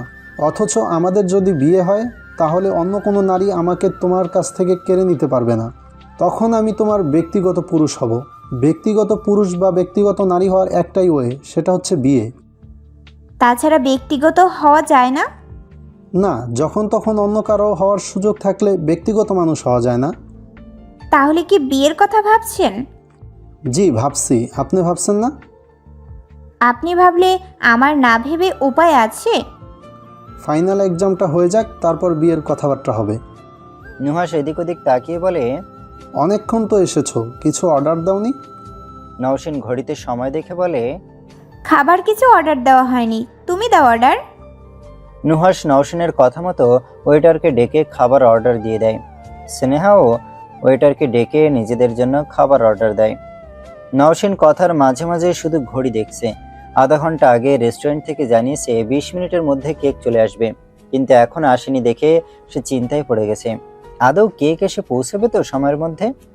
নওশিনকে বারবার ঘড়ি দেখতে আর বাইরে তাকাতে দেখে নুহাস বলে ওঠে, কারোর জন্য অপেক্ষা করছো? না মানে কি? আসলে অনু পাশে থেকে বলে ওঠে, আসলে আপনার জন্য কেক আসতেছে, ও বলতে পারছে না। পেছন থেকে অনুর গলা শুনে নওশিন আর নুহাস দুজনই সেদিকে তাকায়। পাশের টেবিলের সবাই খিলখিল করে হেসে ওঠে। নুহাস পেছন থেকে চোখ সরিয়ে নওশিনের দিকে জিজ্ঞাসা চোখে তাকায়। নওশিন ভীত সন্ত্রস্ত হয়ে বলে, ওরা আমার বোন। আমি ভেবেছিলাম তুমি একা এসেছো, ওনারা এসেছে, তাহলে আলাদা জায়গায় বসেছো কেন? এখানেই ডাকো। ওখানেই থাকুক, সমস্যা নেই। বিষয়টা খারাপ দেখায় নিশু, আমরা বিবাহিত নই, আমাদের ব্যক্তিগত সময় লাগবে না।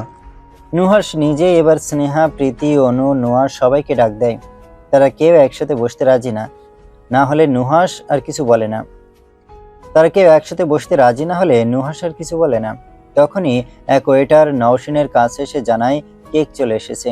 নওশিন কেকের উপরে লেখাটা লিখে দিয়ে যেতে বললে লোকটা প্রস্থান ঘটায়। নওশিন নুহাসকে উদ্দেশ্য করে বলে, এখন থেকে কি প্রতিদিন আমাদের কথা হবে? নুহাস ফোনটা রেখে বলে, আমাদের প্রতিদিন কি আগে কখনো কথা হয়েছে? আমাদের প্রতিদিন কেন কথা হয় না? মাসে 2বার 3বার বা কখনো কখনো 1বার। আমার সাথে তোমার কথা বলতে ইচ্ছে করে না? ইচ্ছে করে। তাহলে কি সমস্যা?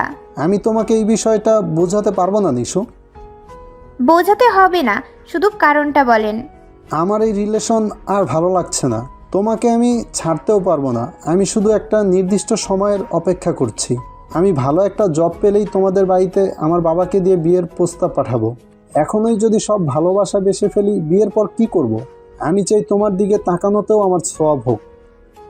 নওশিন আর কিছু বলে না। বোনেদের সাথে সাথে নুহাসকে নিয়ে তার মনেও সংশয় বাসা বেঁধেছিল, কিন্তু আজ সেটা ভেঙে চলে গিয়েছে। কেক কেটে খাওয়া দাওয়া করে বের হতে হতে বিকাল 5টা বেজে যায়। নুহাস সবার সাথেই পরিচিত হয়ে নেয়। নুহাসের সম্পর্কে নোয়াসহ সবার ভুল ভেঙে যায়। নওশিনের সাথে তারাও নুহাসকে পছন্দ শুরু করে। চেহারা সুন্দর হলেই কেউ খারাপ হবে এমনটা সবসময় নাও হতে পারে। ভালো খারাপ এগুলো মনের ব্যাপার। মনের দিক দিয়ে যে ভালো তার চরিত্র ভালো, মনের দিক দিয়ে যে খারাপ তার চরিত্রও খারাপ। বাস 5:30টায় ছাড়বে। নোয়া, স্নেহা, প্রীতি, অনু বাসে উঠে বসেছে। নওশিন তখনও বাইরে নুহাসের সাথে দাঁড়িয়ে আছে। বাস ছাড়ার সময় হয়ে এসেছে প্রায়। নওশিন নুহাসের দিকে তাকিয়ে বলে ওঠে, তুমি আমার থাকবে তো? কথা দিতে পারছি না, সব কিছু তো আল্লাহই ঠিক করে রেখেছে। তুমি আমার ভাগ্যে থাকলে অবশ্যই আমি তোমার থাকবো নিশু। আমার কেন জানি ভয় হয় মাঝে মাঝে। এটাই তো ভালোবাসা নিশু। হারানোর ভয় যদি না থাকে তাহলে সেটা ভালোবাসা হলো কিভাবে? তুমি আমার হলে আমার আর কিচ্ছু লাগবে না। অপেক্ষা করো আমার জন্য, ভালো কিছুই হবে ইনশাল্লাহ। তোমার অপেক্ষায় আমি সবসময় থাকবো, দেখি নিও। তুমি শুধু এটা মাথায় রেখো যে নুহাস তোমাকে ভালোবাসে। আর কাউকে তোমার আশেপাশেও আসতে দিও না নিশু। আমাকে শুধু একটু সময় দাও। ভালো যেহেতু বাসি সেহেতু অপেক্ষাও করতে পারবো। তুমি সব কিছুর ব্যবস্থা করো। নুহাসের থেকে বিদায় নিয়ে গাড়িতে উঠবে এমন সময় বাসের অপর পাশে মাইক্রোতে চোখ আটকে যায় নওশিনের। মাইক্রো ধীর গতিতে যাচ্ছে। জানালা দিয়ে পরিচিত কাউকে দেখতে পায় সে। মনে মনে প্রশ্ন জেগে ওঠে, কে ওটা? আদনান স্যার? আম্মা, ও আমাকে আর কখনো ভালোবাসতে পারবে না আম্মা। নওশিন অন্য কাউকে ভালোবাসে। আমি আজ আসার সময় দুজনকে একসাথে দেখেছি। আমার দম বন্ধ হয়ে আসছিল তখন। আদনানের মা ছেলের মাথায় হাত বুলিয়ে দিচ্ছেন। ছেলে যে একটা মেয়ের জন্য এমন ভেঙে পড়বে সেটা তিনি কিছুতেই বুঝে উঠতে পারেননি। আদনানের মা আবিদা বেগম ছেলেকে সান্ত্বনা দিয়ে বলেন, শোন বাবা, তোর সাথে যার জুড়ি লেখা আছে সে যেখানে যেভাবেই থাকুক না কেন সময় মতো ঠিক তোর কাছে চলে আসবে। নওশিনের সাথে তোর বিয়ে লেখা থাকলে সে অবশ্যই তোর কাছেই আসবে, সেই তোর বউ হবে। আম্মা, আমি নওশিনকে ভালোবাসি।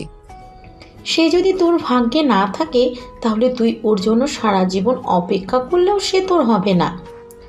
ভালোবাসা থাকবে স্ত্রীর জন্য, কোনো পরনারীর জন্য। তোমার এরকম ব্যবহার আমি মোটেও পছন্দ করছি না আদনান। তুমি বড় হয়েছ, সব কিছু বুঝতে পারো, কোনটা তোমার জন্য ভালো আর কোনটা মন্দ বোঝার জ্ঞান তোমার হয়েছে। কিন্তু আম্মা, আবেগকে প্রশ্রয় দিও না আদনান। আল্লাহ যা ভাগ্যে রেখেছে সেটা হবে। তুমি তোমার পছন্দ করা মেয়ের কথা না ভেবে আমি যার কথা বলেছিলাম তার কথা ভেবে দেখো। তুমি তো এখন বাসায় এসেছো, আগামীকাল শুক্রবার, তোমার অফিসও বন্ধ। আমরা কাল তোমার জন্য মেয়ে দেখতে যাচ্ছি। আমি এখন অন্য কাউকে নিয়ে কোনো কিছু ভাবতে প্রস্তুত নই আম্মা। সব কিছু এত সহজ নয়। সহজ করে নিলেই সব কিছু সহজ। তুমি যদি তোমার আবেগ অনুভূতিকে নিজের নিয়ন্ত্রণে রাখতে না পারো তবে তোমাকে এটার জন্য অনেক ভুগতে হবে। আমি চাই না আমার ছেলে উঠতি বয়সের ছেলে মেয়েদের মতো এমন ব্যবহার করুক। তোমার বয়সের ছেলেরা বিয়ে করে বাচ্চা কাচ্চার বাবা হয়ে গেছে। তুমি এতদিন অনেক সময় নিয়েছো, আমি আর তোমাকে সময় দিতে পারবো না। আমার বয়স হয়ে যাচ্ছে আদনান। আমারও তো ইচ্ছে করে ছেলের বউকে নিয়ে নাতি নাতনিদের সাথে সময় কাটাতে। তুমি রীতিমতো আমাকে এসব থেকে বঞ্চিত করছো। কোনো কিছু নিজের ইচ্ছার বিরুদ্ধে করতে বলো না আম্মা। আমাকে আর কয়েকটা দিন সময় দাও। আদনান মাকে আর কিছু বলার সুযোগ না দিয়ে মায়ের রুম থেকে চলে যায়। নিজের রুমে গিয়ে দ্রুম করে দরজা বন্ধ করে দেয়। নিজের বিছানায় গিয়ে 2 হাত দিয়ে কপাল আর চোখ ঢেকে বসে বসে প্রথম দিনের সেই নওশিনের কথা ভাবতে থাকে। আফসোস করতে থাকে, কেন নওশিনের সাথে দেখা হয়েছিল তার, কেন মেয়েটাকে এত ভালো লেগেছিল তার, কেন মনে হয়েছিল এই মেয়েটাকে না পেলে সবকিছু না পাওয়া লাগবে। দরজায় নক করার শব্দ শুনে আদনান জানতে চায় কে। বাইরে থাকা ব্যক্তি বলে ওঠে, সাহেব, আপনার জন্য লেবুর শরবত আনছিলাম, দরজাটা খুলেন, আমি দিয়ে চলে যাই। আদনান বিরক্ত ভাব প্রকাশ না করে বলে, শরবত এখন লাগবে না, পরে লাগলে জানাবো। ওপাশ থেকে আবারও বলে ওঠে, খালাম্মা আপনাকে খাইয়া লইতে কইছে। আদনান রেগে বলে ওঠে, বলেছি না যে খাবো না, নিয়ে যাও। আর কেউ যেন এসে আমাকে বিরক্ত না করে সবাইকে জানিয়ে দিও। আচ্ছা সাহেব। বলেই ব্যক্তিটি প্রস্থান ঘটায়। আদনান পোশাক পরিবর্তন করে গোসলের জন্য ওয়াশরুমে চলে যায়।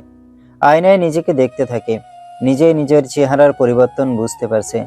চোখের নিচে কালো দাগ পড়ে গেছে একদিনেই। শুধু একটা রাত সে ঘুমোতে পারেনি। এই মেয়েটা তার ঘুমটাও কেড়ে নিয়েছে ভেবে নিজের জন্য আফসোস হলো আদনানের। আয়নাতে থাকা নিজের প্রতিচ্ছবিকেই জিজ্ঞেস করে ফেললো সে, নওশিনের জন্য অপেক্ষা করা কি ঠিক হবে এত কিছুর পরও? সে কি আদৌ ফিরবে কখনো? নুহাসের সাথে দেখা করে আসার পর প্রীতি আর অনু নিজেদের বাসায় চলে গিয়েছে। তাদের বাড়ি ফেরার জন্য মন কেমন করছিল, তাই বাড়ি ফিরে ব্যাগ গুছিয়ে বাড়িতে চলে গিয়েছে। বাড়িতে এখন নওশিন, স্নেহা আর নোয়া রয়েছে। 2 রুম পরে নানা নানির শোবার ঘর। খাওয়া দাওয়া করে নোয়া, স্নেহা আর নওশিন নিজেদের রুমে চলে আসে। বিছানা গুছিয়ে যে যার বিছানায় শুয়ে পড়ে। পাশে থেকে নওশিন রুমের লাইট অফ করে দেয়। বালিশের নিচে থেকে ফোনটা বের করে নুহাসকে কল দিতে থাকে। বাড়ি ফিরে নুহাসকে টেক্সট করেছিল সে। বিকেলে কথা হয়েছে 2 মিনিট। নুহাসের ফোন এখন বন্ধ আছে। নুহাসের সাথে প্রতিদিন কথা না হলেও তার ফোন কখনো বন্ধ পায়নি নওশিন। নওশিন বারবার কাউকে ফোন দিচ্ছে বুঝতে পেরে নোয়া বলে ওঠে, কিছু হয়েছে নিশু? নওশিন নুহাসের ফোনে আবার কল দিতে দিতে বলে, নুহাসকে কল দিচ্ছিলাম, বিকেলে একটু কথা হয়েছিল, তখন বলল ব্যস্ত আছে, রাতে কল দিও। এখন কল দিচ্ছি কিন্তু ফোন বন্ধ। ওর ফোন কখনো বন্ধ থাকে না, আজ হঠাৎ বন্ধ কেন সেটাই বুঝতে পারছি না আমি। স্নেহা বলে ওঠে, ব্যবহার দেখে তো মনেই হলো নুহাস তোকে ভালোবাসে। আমরা আগে ভুলছিলাম, এখন ফোন বন্ধ রাখবে কেন? তোকে খারাপ লাগলে বা প্রেমিকা হিসেবে পছন্দ না হলে তখনই বলে দিত। নোয়া কিছু একটা ভেবে বলে ওঠে, ফোন বন্ধ না করে সিম খুলে রাখতি তো। আমার কেমন যেন খটকা লাগছে। আমার এখনো বিশ্বাস হচ্ছে না যে নুহাস তোমাকেই ভালোবাসে। নওশিন ফোনটা রেখে নীরব স্বরে বলে, এতগুলো দিন পর আজকে মনটা ভালো হয়েছিল, ওর বিরুদ্ধে কিছু বলে আমার মনটা খারাপ করে দিও না প্লিজ। নোয়া আবারও বলে ওঠে, তাহলে মিউচুয়াল পরিচিতি কেউ নেই?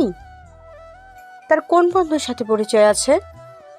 হ্যাঁ আছে তো, কবির ভাইয়া যে আমাকে রেস্টুরেন্টে আর ওই স্টেশনের ডিটেলস দিয়েছিল, আমি তো কিছুই চিনতাম না। উনিই ছবি দিয়েছিল। ওনাকে কি নক দিব? উনি নুহাসের কাছের বন্ধু। স্নেহা তড়িঘড়ি করে বলে ওঠে, হ্যাঁ কল দিয়ে দেখ, নুহাস কি ইচ্ছে করে ফোন বন্ধ করেছে নাকি কিছু হয়েছে সেটা জানতে পারবি। আচ্ছা তাহলে কল দেই, দেখি কি বলে। আমার মনে হচ্ছে নুহাসের কোনো বিপদ হয়েছে। নোয়া আশ্চর্যের সাথে প্রশ্ন করে, বিপদ? এরকম কেন মনে হলো? নওশিন আগের মতোই স্বাভাবিকভাবে বলে, ওর ফোন কখনো বন্ধ থাকে না। আমার সাথে সম্পর্ক না রাখলে সেটা তো বলেই দিত। এরকম ভনিতা তো করার প্রয়োজন নেই। নোয়া একটা দীর্ঘ নিঃশ্বাস ফেলে বলে, নুহাস যদি কোনো বিপদে পড়ে তাহলে দোয়া করি তার বিপদ যেন তাড়াতাড়ি কেটে যায়। তোর কথাই যেন সত্যি হয়। আমার ভালো লাগছে না আপু। নুহাস ঠিক আছে তো? স্নেহা নওশিনকে শান্ত করার চেষ্টায় বলে, ফোন বন্ধ থাকা স্বাভাবিক। সে কোনোদিন ফোন বন্ধ করেনি জন্য কি কোনোদিন বন্ধ করতেও পারবে না নাকি? ইস্যু তুই বেশি বেশি অপেক্ষা করছিস। এখন ঘুমিয়ে পড়তো, কালকে কল দিয়ে দেখিস। স্নেহা নোয়া আর কোনো কথা না বলে নিজেরা নিজেদের মতো ঘুমানোর প্রস্তুতি নেয়। অনু আর প্রীতি না থাকায় রুমটা খালি খালি লাগছে। নোয়া আর স্নেহার কোনো কথা না বলায় নওশিন নিজেও পাশ ফিরে শুয়ে পড়ে। ফোনটা রেখে ঘুমানোর চেষ্টা করতে থাকে। ভোর 5টা। সবাই প্রতিদিনের মতোই নামাজের জন্য উঠে নামাজ আদায় করে নেয়। প্রতিদিনের মতোই সবার হাঁটতে বের হওয়ার কথা। নওশিন নামাজ শেষ করে আবার শুয়ে পড়ে। স্নেহা বাইরে হাঁটতে যাওয়ার জন্য ডাকতে এলে জানিয়ে দেয় তার শরীরটা ভালো লাগছে না, তাই সে আজ বাইরে যাবে না। নওশিনকে রেখেই সবাই সকাল সকাল হাঁটতে বেরিয়ে যায়। নওশিন শুয়ে শুয়ে নুহাসের কথা ভাবছিল। এত সকালে ফোন দেওয়া উচিত হবে কিনা সেটা ভাবতে থাকে। কোন সিদ্ধান্তে পৌঁছাবে, ফোন দিলে কি হবে সেসব না ভেবে ফোনটা হাতে নিয়ে পুনরায় কল দেয় সে। ফোনে রিং হতেই নওশিনের মুখে হাসি ফুটে যায়। স্বস্তির নিঃশ্বাস ফেলে সে। ফোন অন হয়েছে মানে নুহাস ঠিক আছে, এটা ভেবেই শান্তি পায় নওশিন। দুবার রিং হলেও ওপাশ থেকে নুহাস কল রিসিভ করে না। নওশিন ভাবে নুহাস হয়তো ঘুমোচ্ছে তাই কল রিসিভ করছে না। এখন ঘুম থেকে উঠলে নামাজটা পড়তে পারবে ভেবে আবার কল দিতেই শুনতে পায়, আপনার কাঙ্ক্ষিত নম্বরটিতে এই মুহূর্তে সংযোগ দেওয়া সম্ভব হচ্ছে না। একজন কল রিসিভ না করে ফোন বন্ধ করে রেখেছে জন্য অন্যজন কান্নাকাটি কেন করতে হবে? নওশিন, তুই কি এখনো ছোট, বুঝিস না কিছু? আমি আগাগোড়া বলছি ওই ছেলে ভালো না, মুখে মধু নিয়ে কথা বলে। সোজা বাংলা কথায় নুহাস তোকে ঠকিয়েছে, তোর সাথে রিলেশন কন্টিনিউ করতে চায় না। কিভাবে ব্রেকআপ করবে সেটা হয়তো বুঝতে পারছিল না, তাই তোর সাথে যোগাযোগ রাখছে না। নওশিন ভোরবেলা থেকে নুহাসকে কল দিয়ে আর একটাবারের জন্য পায়নি। কি করবে কিছুই বুঝে উঠতে পারছিল না। নোয়া আর স্নেহার বাড়ি ফেরার অপেক্ষা করেছিল সে। তারা বাড়ি ফিরে এলে নওশিন ভোরবেলার ঘটনা খুলে বললে উক্ত কথাটি নোয়া বলে নওশিনকে পরিস্থিতি বোঝানোর চেষ্টা করে। স্নেহা শুধু নওশিনকে চুপ করতে বলে যাচ্ছে। কান্নার শব্দ বাইরে গেলে নানা নানি চলে আসবে, আর তারা চলে আসলে বড়সড় আকারের একটা ঝামেলা হয়ে যাবে। নোয়া নিজের বিছানা ছেড়ে নওশিনের পাশে এসে বসে, মাথায় হাত বুলিয়ে দিয়ে নিজের বুকে জড়িয়ে নেয়। কি হয়েছে কি হচ্ছে সেটা সে নিজেও জানে না, শুধু জানে নওশিনকে ভেঙে পড়তে দেওয়া যাবে না। মেয়েটা ভেঙে পড়লে যে এবার আর উঠে দাঁড়াতে পারবে না, একেবারে নিঃস্ব হয়ে যাবে এবার। নওশিন মাথা তুলে নিজেই নিজের চোখের পানি মুছে ফুপিয়ে ফুপিয়ে বলে ওঠে, আপু আমার সাথে কি এবার সব ভুল হবে? আমি ঠকে যাব? নুহাস আমাকে ঠকাবে? কিসে কমতি ছিল আমার, বলো তো? নোয়া কিছু বলার আগেই স্নেহা বলে ওঠে, আমার মনে হচ্ছে তোমরা একটু বেশিই ভাবছো। ওখানে কি হয়েছে সেটা আমরা কেউই জানি না। আর এই যে নওশিন কল রিসিভ করেনি, হয়তো ফোন বন্ধ হয়ে গেছে, হতে পারে না এমন কিছু? নোয়া বসা থেকে উঠে দাঁড়িয়ে পায়চারি করতে থাকে। কিছুক্ষণ চুপ করে কিছু একটা ভেবে বলে, হ্যাঁ, কবিরকে একবার কল দে। বিষয়টা আমার কাছেও গোলমেলে লাগছে। 2 বছর আগে ঘটে যাওয়া এক ঘটনার কথা মনে পড়েছে এবার। জানি না তোর সাথে কি হচ্ছে বা হবে। নোয়ার কথা শুনে সন্দিগ্ধ চোখে তাকায় নওশিন। থেমে থেমে জিজ্ঞেস করে, কি মনে হচ্ছে আপু? আমাকে বলো প্লিজ। স্নেহা নওশিনের ফোনটা নিয়ে নওশিনের হাতে ধরিয়ে দিয়ে বলে, ভাবাভাবি বন্ধ করে তুই কল দে, ওনার কাছেই জানতে পারবি কি হচ্ছে বা হয়েছে।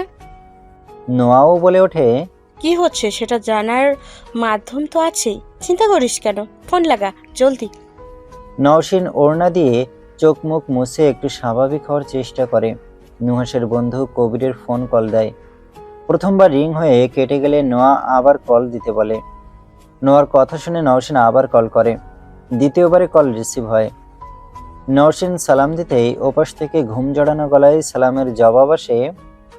নওশিন মলিন মুখে বলে, ভাইয়া এত সকালে আপনাকে কল করা উচিত হয়নি, কিন্তু কল না করেও উপায় পাচ্ছিলাম না। আমি নওশিন, আমাকে চিনেছেন? নওশিনের পরিচয় পেয়ে ওপাশে থাকা ব্যক্তি তড়িৎ গতিতে শোয়া থেকে উঠে বসে। চক্ষু ডলে স্ক্রিনে থাকা সেভ করা নম্বরটি দেখে নেয়। চকিতে বলে, হ্যাঁ আপু বলো। নওশিন স্নেহা আর নোয়ার দিকে একবার করে তাকিয়ে চোখ ফিরিয়ে নিয়ে বলে, ভাইয়া নুহাস ঠিক আছে? ওর কোনো বিপদ হয়নি তো? আমি ওকে ফোনে পাচ্ছি না। গতকাল দেখা হয়েছিল, তখন তো ভালোই ছিল। বাসায় আসার সময় গাড়ি ছাড়া অবধি স্টেশনে দাঁড়িয়েছিল। বাসায় ফিরে বিকেলে কথা হয়েছিল, ব্যস্ত ছিল জন্য রাতে কথা বলবে বলেছিল। রাতে ওকে ফোনে পাইনি, ফোন বন্ধ। সকালে 2বার রিং হলেও পরে আবার ফোন বন্ধ। আমি তো কিছুই বুঝতে পারছি না ভাইয়া। কবির একটা দীর্ঘ নিঃশ্বাস ফেলে।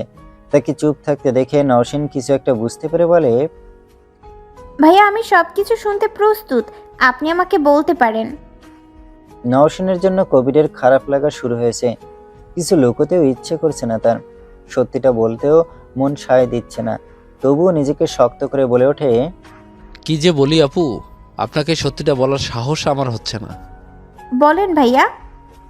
কবির কিছুক্ষণ চুপ করে থেকে সত্যিটা বলবে বলে সিদ্ধান্ত নেয়। নওশিন আরেকবার জিজ্ঞেস করতে বলে, রাতে নুহাসের কাজিনের সাথে বিয়ে হয়েছে। ও একবার বলেছিল ওর কাজিন ওকে পছন্দ করে, নিজের কথা কখনো বলেনি। আমার মনে হয় ওদের সম্পর্ক ছিল। ফোনটা হাত থেকে ধপ করে মেঝেতে পড়ে যায়। নিশ্চুপ হয়ে যায় নওশিন। চোখ দিয়ে পানি গড়িয়ে পড়তে থাকে। ফোনের ওপাশ থেকে কবির হ্যালো হ্যালো করে যাচ্ছে। কলটা লাউড স্পিকার করা ছিল। নোয়া আর স্নেহা দুজন মিলে দুপাশ থেকে জড়িয়ে ধরে। নওশিন নিজের দুহাত দিয়ে মুখ চেপে ধরে নিজের শরীরের সমস্ত শক্তি দিয়ে জোরে একটা চিৎকার দিয়ে কান্না করে ওঠে।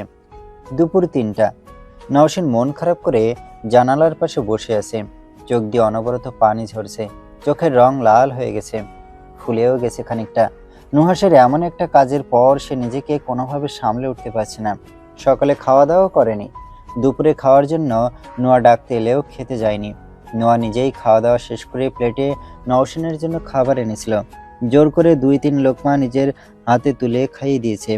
সকাল থেকে নওশিন একভাবেই জানালার পাশে বসে আছে। কি করবে না করবে কিছুই ভেবে পাচ্ছিল না। নোয়া তাকে বারবার বুঝিয়েছে এখন কোনোভাবেই ভেঙে পড়া যাবে না। নোয়া আরও বলেছে তার এখন আদনানের বিষয়ে ভাবা উচিত। কোনো মানুষই নিজের চেয়ে অন্য কাউকে বেশি ভালোবাসতে পারে না। তাই নওশিনের উচিত যা হয়েছে তা ভুলে গিয়ে আদনানের বিষয়ে ভাবা। রুমে 3 জনই ছিল। স্নেহা ঘুমাচ্ছিল, নোয়া শুয়ে শুয়ে ফোন দিচ্ছিল। নওশিন জানালার পাশে থেকে উঠে নোয়ার কাছে যায়। নওশিনকে দেখে নোয়া মুচকি হেসে বলে, আয় এদিকে আমার কাছে বস। নওশিনের চোখ গাল মুছে দিতে দিতে আবার বলে, দেখিস একটাবার নিজেকে এই এক বেলায় নিজের কি অবস্থা করেছিস। আল্লাহ, আর কতবার তোকে বলবো ওই ছেলে তোর জন্য সঠিক ছিল না। নওশিন নোয়ার কথার উত্তর না দিয়ে বলে, আপু আদনান স্যারের নাম্বার পাওয়া যাবে? নানা ভাইয়ের কাছে কি ওনার নাম্বার আছে? নওশিনের কথায় নোয়ার মুখে হাসি উঠে যায়। সে বলে, তুই ওনার সাথে কথা বলবি? তুই এখানে বস, আমি এক্ষুনি নানা ভাইয়ের কাছ থেকে নাম্বার এনে দিচ্ছি। না না, তোমাকে কষ্ট করে নাম্বার এনে দিতে হবে না, আমি নিজেই যাচ্ছি। নানা ভাই তোকে এই অবস্থায় দেখলে কষ্ট পাবে। নানা ভাই জানে, দেখেছে আমাকে। নানা ভাই জানে? হ্যাঁ, তোমরা দুপুরে খাচ্ছিলে তখন নানা ভাই আমার রুমে এসেছিল। নানা ভাই অনেকক্ষণ কথা বলেছে এইসব নিয়ে। আগে যতটা খারাপ লাগছিল এখন আর ততটা লাগছে না। ওকে তো ঘৃণা লাগছে আমার। নওশীন নিজের কথা শেষ করে রুম থেকে বেরিয়ে যায়। তার নানা বাহিরেই চেয়ার পেতে বসেছিলেন। নওশীন ধীর পায়ে সেদিকে এগিয়ে যায়। নওশীনকে আসতে দেখে মুহিব শেখ বলে ওঠেন, ঘুম আসছে না? নওশীন মাথা ঝাঁকিয়ে বলে, না, ঘুম আসছে না। নানা ভাই আদনান সাহেবের নাম্বার আছে, ওনার নাম্বারটা দেওয়া যাবে?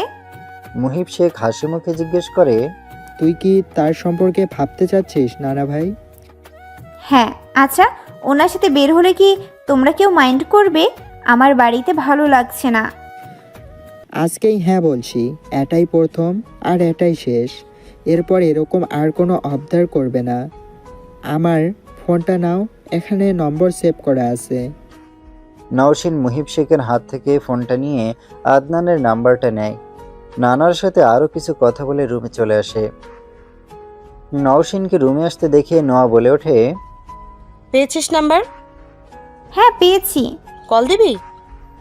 কল না দিলে নাম্বার কেন নিলাম? কি বলবি? দেখো কি বলি। নওশীন আর কোনো কথা না বলে ফোনটা নিয়ে জানালার কাছে চলে যায়। আদনানের নাম্বারটি বের করেই কল দেয়। রিং হতেই ওপাশ থেকে কল রিসিভ হয়ে যায়। নওশীন কাঁপা কাঁপা গলায় সালাম দেয়। আদনান নওশীনের কলে বেশ অবাক হয়। অপ্রস্তুতভাবে বলে ওঠে, হঠাৎ কল দিলে যে, কোনো প্রয়োজন? আপনি আমাকে বিয়ে করবেন? আপনি আমাকে বিয়ে করবেন? গাড়ি থামায় আদনান। গাড়ির চলন্ত অবস্থায় কিছু শোনা যাচ্ছিল না। ফোন বেজে ওঠা স্ক্রিনে নওশীনের নাম্বার দেখেই রিসিভ করেছিল সে। ফোনটা কানে নিয়ে বলে, কিছু বললে? নওশীন কিছুক্ষণ চুপ থেকে বলে ওঠে, আমাকে বিয়ে খেতে নিয়ে যাবেন? আমার যেতেই হবে। কার বিয়ে? চলুন, আমি আপনার সাথে গেলেই দেখতে পাবেন। আপনি রেডি? 10 মিনিট লাগবে। আপনি কোথায়? বাড়ি গিয়েছিলাম, এখানেই ফিরছি। আপনাদের বাড়ির ওখানে যেতে 5-7 মিনিট লাগবে। ঠিক আছে, বাসায় আসুন। নওশীন কল কেটে দিয়ে রেডি হতে শুরু করলো। নোয়া বসে বসে নওশীনের কাণ্ড দেখছে। মনে মনে একটাই ভয় পাচ্ছে, বিয়ে বাড়ি গিয়ে কোনো ঝামেলা যেন না বাধায়। নওশীনের তৈরি হওয়া শেষ হলে নোয়া এসে বলে, তুই কি নুহাসের বাড়িতে যাচ্ছিস? বুঝতে পারোনি? এটা নিম্ন মানসিকতার পরিচয়। তার ইচ্ছে হয়েছে, বিয়ে করেছে, তুই কেন সেখানে যাবি? তাও আবার আদনান সাহেবকে নিয়ে। উনি একজন গণ্যমান্য ব্যক্তি। শিক্ষা তো আমি দিবই, চিন্তা করতে হবে না তোমার। আমি সিন ক্রিয়েট করব না, অতটুকু জ্ঞান আমার আছে। তবুও আমার মনে হয় এসব না করাই ভালো। জীবনে অন্য কিছুর সম্মুখীন হতে হবে, সব কিছুর মোকাবেলা না করে কিছু ছেড়ে দিতে হয় ভালো থাকতে। আমি পারছি না আপু, থাকো, আসছি। নওশীন রুম থেকে বের হয়ে বাইরের দিকে আসে। আশেপাশে তাকিয়ে দেখে কিন্তু আদনান বাড়ির ভেতরে নেই। তার মানে সে বাড়িতে আসেনি। নওশীন সামনের দিকে এগোতে থাকে। বাড়ি থেকে বের হয়ে সামনে এসে দেখে তার নানা মুহিব শেখ ছোট বাগানটা পরিষ্কার করেছিলেন। নানাকে বলে বিদায় নিয়ে বের হয়ে আসে সে। বের হতে দেখে আদনান গাড়ি নিয়ে বাইরে অপেক্ষা করছে। বাড়িতে না প্রবেশ করার বিষয়টা নওশীনের কাছে একটু কেমন যেন লাগে। নওশীনকে এগিয়ে আসতে দেখে আদনান বেরিয়ে এসে গাড়ির দরজা খুলে দেয়। গাড়িতে উঠতে উঠতে নওশীন বলে, এখানে অপেক্ষা করছিলেন কেন? আমি তো বলেছিলাম ভেতরে যেতে। সমস্যা নেই, বাড়িতে না গেলেও বাড়ির সামনেই তো ছিলাম। আদনান গিয়ে গাড়িতে উঠে বসে। গাড়ি ধীরে ধীরে চলা শুরু করে। সামনের দিকে মনোযোগ দিয়েই বলে, কোথায় যেতে হবে? আমাকে কিছু বলনি তুমি। নওশীন জায়গার নাম বলতেই আদনানের বুকের ভেতরটা মোচড় দিয়ে ওঠে। সেখানেই তো আদনান নওশীনকে একটা ছেলের সাথে দেখেছিল। একটা দীর্ঘশ্বাস ফেলে সে। আদনানকে চুপ থাকতে দেখে নওশীন বলে ওঠে, চুপ করে আছো কেন? আজ শরীর ভালো? দেখে কি মনে হচ্ছে? আমি তো সাইকোলজি ভালো পারি না, মানুষকে পর্যবেক্ষণ করে বলতেও পারি না সে কেমন আছে। ভালো আছি। দেখে মনে হচ্ছে আপনার মন খারাপ। আমরা কার বিয়ে খেতে যাচ্ছি? বিয়ে খেতে যাচ্ছি বলতে বর বউকে শুভেচ্ছা জানাতে যাচ্ছি। একা? না, আপনি যাচ্ছেন আমার সাথে। আমি কোন পরিচয়ে যাচ্ছি? এত সব আপনার ভাবতে হবে না, আপনি ড্রাইভ করুন। আদনান আর কিছু বলে না, চুপচাপ গাড়ি চালাতে থাকে। স্টেশনে পৌঁছতে খুব একটা সময় লাগে না তাদের। স্টেশনে এসে পৌঁছতেই স্টেশনের অপর পাশে এগিয়ে যেতে বলে নওশীন, কারণ সে যতটুকু জানে নুহাসের বাড়ি এদিকে যাওয়ার কথা। সামনে একটা ব্রিজ পড়লে সেটা পার হয়ে একটা লোককে দেখে নওশিন আদনানকে গাড়ি থামাতে বলে। আদনানও দেরি না করে গাড়ি থামায়। নওশিন আদনানকে জিজ্ঞেস করতে বলে আশেপাশে কোনো বাড়িতে বিয়ে হচ্ছে কিনা। নওশিনের কোথায় আদনান এবার বেশ অবাক হয়। আগে কাউকে কিছু জিজ্ঞেস না করে নওশিনকে বলে, আশেপাশের কোনো বাড়িতে বিয়ে হচ্ছে কি না সেটা আমি জিজ্ঞেস করতে কেন যাব? তুমি কোন বাড়িতে বিয়ে খেতে আসছো? সরি, বউকে শুভেচ্ছা জানাতে এসেছো? আমাকে ক্লিয়ার করে এখনই বলো। নওশিন একটা দীর্ঘশ্বাস ফেলে বলে, গতকাল পর্যন্ত যে মানুষটা আমার ভালোবাসার মানুষ ছিল তার বিয়েতে শুভেচ্ছা জানাতে এসেছি। আদনান যেন এবার আকাশ থেকে পড়ে। নওশিনের দিকে সে এতক্ষণও ভালোভাবে দেখেনি। এতক্ষণে বুঝতে পারলো নওশিনের চোখ কিছুটা ফুলে গেছে। আদনান বুঝতে পারে নওশিন খুব কান্নাকাটি করেছে। আদনান বিষয়টা ভালোভাবে জানতে নওশিনকে বলে, আপনার প্রেমিক আপনাকে ঠকিয়ে অন্য কাউকে বিয়ে করেছে। একজন নারীর এত গভীর ভালোবাসা ভুলে সেই পুরুষ অন্য কাউকে কিভাবে বিয়ে করে নিতে পারলো? নওশিন ঠোঁটে মিথ্যে মুচকি হাসি ফুটিয়ে বলে, পারলো তো, খুব ভালোভাবেই পারলো। পুরুষের হয়তো জানা নেই নারী যেমন ভালোবাসতে পারে নারী তেমন ঘৃণাও করতে পারে। কোনো পুরুষের প্রতি তখন সেটা ভালোবাসার চেয়েও বেশি বড় আকার ধারণ করে। নওশিন কিছুক্ষণ চুপ থেকে আবার বলে ওঠে, ওই লোক তো চলেই গেল। আপনি প্লিজ একটু বের হয়ে কাউকে জিজ্ঞেস করবেন আশেপাশে কোনো বাড়িতে বিয়ে হচ্ছে কিনা। আমি আসলে বাড়ি চিনি না, তবে এই এরিয়াতেই যে বাড়ি এটা আমি নিশ্চিত। এখন বলো তো, তুমি বাড়িতে এখন গিয়ে কি করবে? তাও তো বিয়ে হয়ে গেছে, এমন তো না যে বিয়ে হয়নি। তুমি বিয়ের আসরে গিয়ে বিয়ে ভেঙে দিবে? না, বিয়ে তো ভাঙবো না, আমি শুধু তাদের বিয়েতে শুভেচ্ছা জানাবো। কথা দিচ্ছ? জি একদম পাক্কা প্রমিস।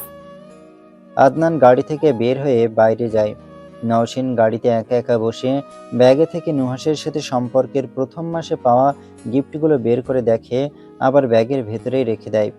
মিনিট দুয়েক পরেই আদনান ফিরে এসে গাড়ির সিটে বসে। নওশিনকে জানায় সামনে আরেকটা ব্রিজ, ব্রিজের সাথে নিচের দিকে একটা বাড়ি, ওখানেই বিয়েটা হচ্ছে। গাড়ি আবার চলা শুরু করে। কিছুক্ষণের মধ্যে গাড়ি এসে নির্দিষ্ট স্থানে থেমেও যায়। আদনান নওশিনকে গাড়ি থেকে নামতে বলে। সে নিজেও বুঝতে পারছে নওশিনকে তার ইচ্ছেতে এসব করতে দেওয়া উচিত হচ্ছে না। তবুও কোনোভাবে মনে হচ্ছে কিছু সময় অন্যরকম কিছু করে মানসিক শান্তি পাওয়া গেলে হয়তো সেটা করা উচিত। আদনান গাড়ি থেকে নামার আগে মুখে মাস্ক আর চশমাটা পরে নেয়। গাড়ি থেকেই বের হয়ে নওশিনের কাছে এসে দাঁড়ায়। নওশিনের ভেতরে যেতে ভয় লাগছে। প্রিয় মানুষের পাশে আজ যে অন্য কাউকে দেখবে, প্রিয় মানুষের সাথে অন্য কাউকে দেখার মতো দুর্ভাগ্য হয়তো আর কোনো কিছুতেই নেই। নওশিন আবার ভাবে নুহাস তো আর প্রিয় মানুষ নেই, সে কঠিনভাবে অপ্রিয় মানুষ হয়ে গেছে। সে একজন প্রতারক, মিষ্টি কথায় সে তাকে এতদিন ঠকিয়েছে। নওশিনের ভাবনায় আদনান ছেদ ঘটায়। এপাশে ওপাশে তাকিয়ে জিজ্ঞেস করে, এখানে দাঁড়িয়ে থাকবে? নওশিন আদনানের দিকে তাকায়। আপনি বরং গাড়িতেই থাকুন, আমি একাই যেতে পারবো। আপনাকে এখানে কেউ চিনলে সমস্যা হয়ে যাবে। হয়তো তোমার খুশির জন্য সব করতে পারবো। মানুষ সবসময় ভুল মানুষেই আটকে যায়। আমিও কেমন বাজেভাবে আটকে গিয়েছি। আমি আটকে ছিলাম তার মাঝে, আর আপনি আমার মাঝে। আমরা দুইজনই পরিস্থিতির শিকার। হয়তো, তবে আমার ভাগ্য হয়তো আপনার মতো হবে না। আপনি নিশ্চয়ই আপনার প্রাক্তনের মতো অন্য কাউকে বিয়ে করে নেবেন না। আমার এখন কাউকে ভালোবাসতে ভয় লাগবে। সেটা দেখা যাবে, এখন চলো। নওশিন সেখানেই দাঁড়িয়ে একটা দীর্ঘ নিঃশ্বাস ফেলে। আদনান নওশিনের অবস্থা বুঝতে পারে, মুচকি হেসে বলে, ভেতরে যেতে ভয় লাগছে? আরে আমরা তো জাস্ট নতুন বরবউকে দেখতে যাচ্ছি, ওখানে গিয়ে মন খারাপ করা একদম চলবে না। নওশিন মাথা ঝাঁকিয়ে সম্মতি জানায়। আদনান এবার নিজেই নওশিনের দিকে হাত বাড়িয়ে দেয়। রাস্তা থেকে বাড়ি পর্যন্ত পথটা একটু ঢালু বিধায় নওশিনকে সাহায্য করতে হাত বাড়ায় আদনান। নওশিন আদনানকে বলে, জীবনের কত খারাপ সময় পার করেছি, আর এইটুকু রাস্তা শেষ করতে পারবো না? চলুন তো। আদনানও আর কিছু না বলে নওশিনকেই আগে আগে যেতে বলে। নওশিন রওনা দিলে সেও পিছন পিছন যায়। বাড়িতে জমজমাট আয়োজন। বাড়িটাও বিশাল আকারের। গ্রামের বড় বাড়ি যেমন হয় এই বাড়িটাও তার অন্যথা নয়। বাড়ির আনাচে কানাচেও লোকে লোকারণ্য। বিয়েতে যাদের দাওয়াত করা হয়েছে তারা খাওয়া দাওয়া শেষ করে বের হচ্ছে।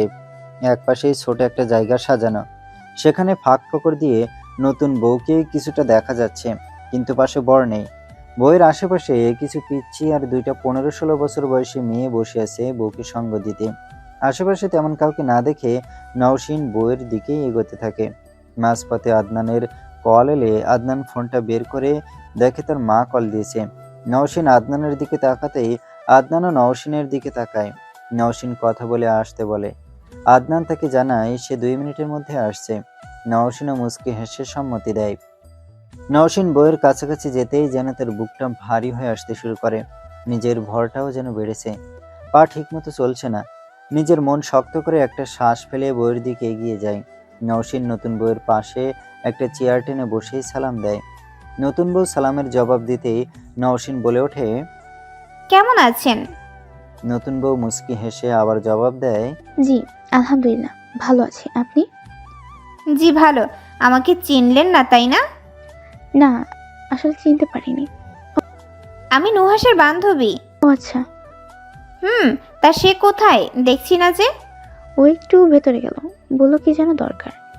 আপনি এখন এসেছেন? খাওয়া দাওয়া হয়েছে?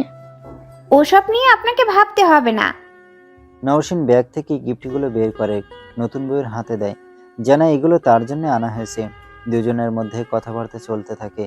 নওশিন কথার মাঝে নতুন বউয়ের দিকে এক পলক চেয়ে থাকে আর ভাবে এই মানুষটা না ঠকালে হয়তো এই জায়গায় সে থাকতে পারত। নুহাস বাড়ির ভেতর থেকে বেরিয়ে আসতে নতুন বউয়ের পাশে নওশিনকে দেখে সেখানেই থেমে যায়। চোখ বড় বড় করে সেদিকেই তাকিয়েছে। এখনই যেন চোখ দুটো কোটর থেকে বেরিয়ে আসবে। নওশিন ডান পাশে তাকাতেই নুহাসকে দেখতে পায়। বুকের ব্যথাটা যেন প্রকোপ আকার ধারণ করে। বুকের ব্যথাকে পাত্তা না দিয়ে মুচকি হেসে নুহাসকে উদ্দেশ্য করে বলে ওঠে, আরে নতুন বর যে, অভিনন্দন অভিনেতা। নওশিনের দিকে ভুরুকুচকে তাকায় নতুন বউ ঐশী। নওশিন তখনও নুহাসের দিকে তাকিয়েছে। নুহাস ধীর পায়ে এগিয়ে আসছে তাদের দিকে। আশেপাশে থাকা সব পিচ্চি বাচ্চাকে অন্যদিকে পাঠিয়ে দিল।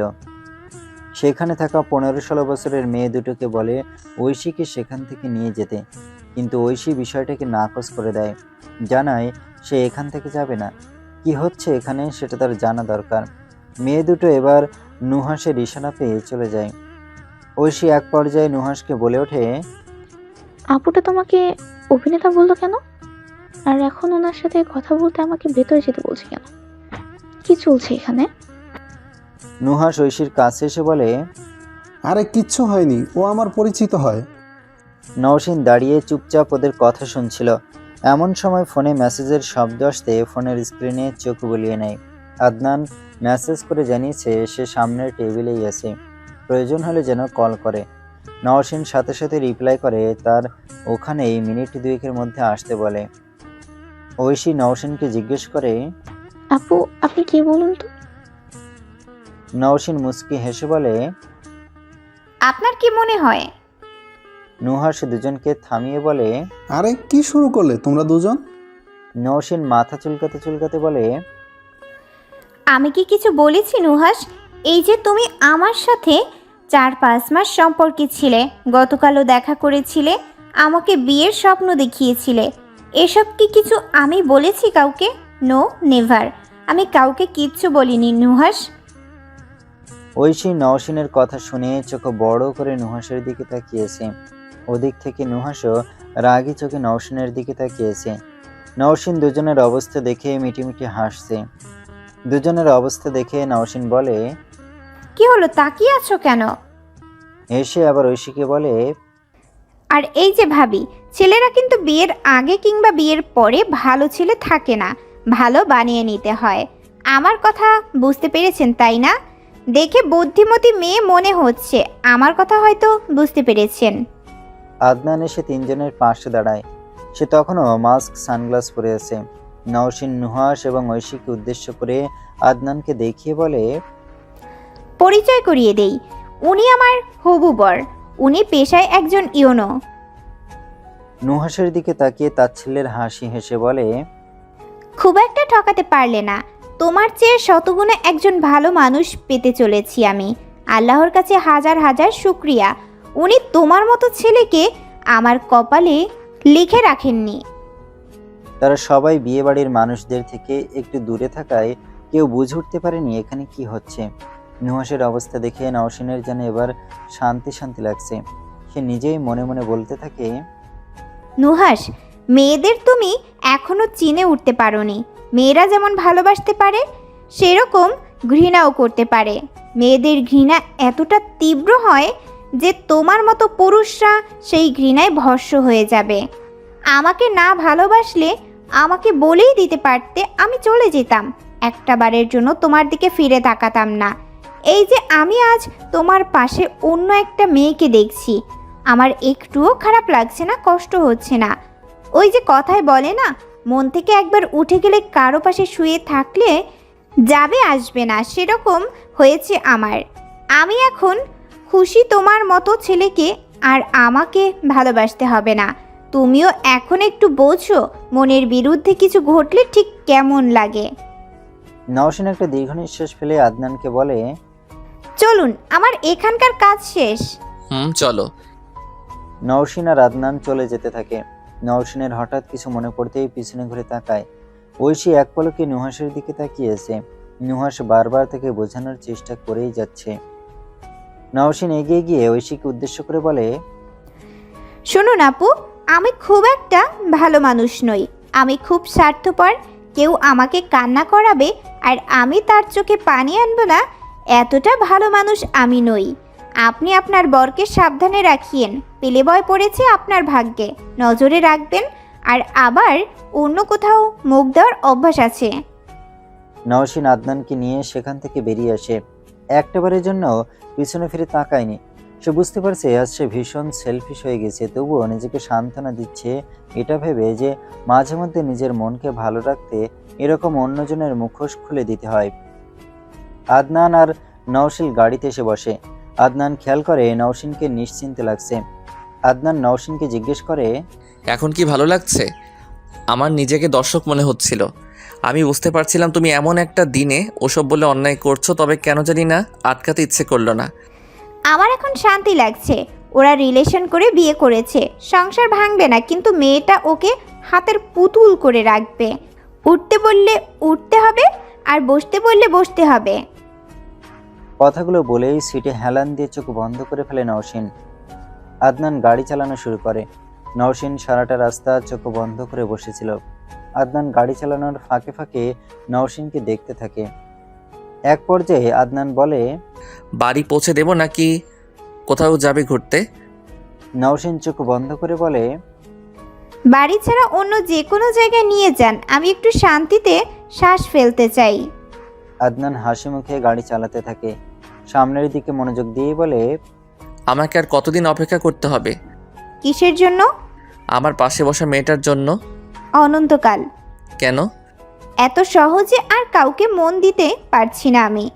আমাকে আবার কেউ ছেড়ে গেলে আমি আর নিজেকে সামলে নিতে পারবো না। ছেড়ে না যাওয়ার কাজ করি। কি?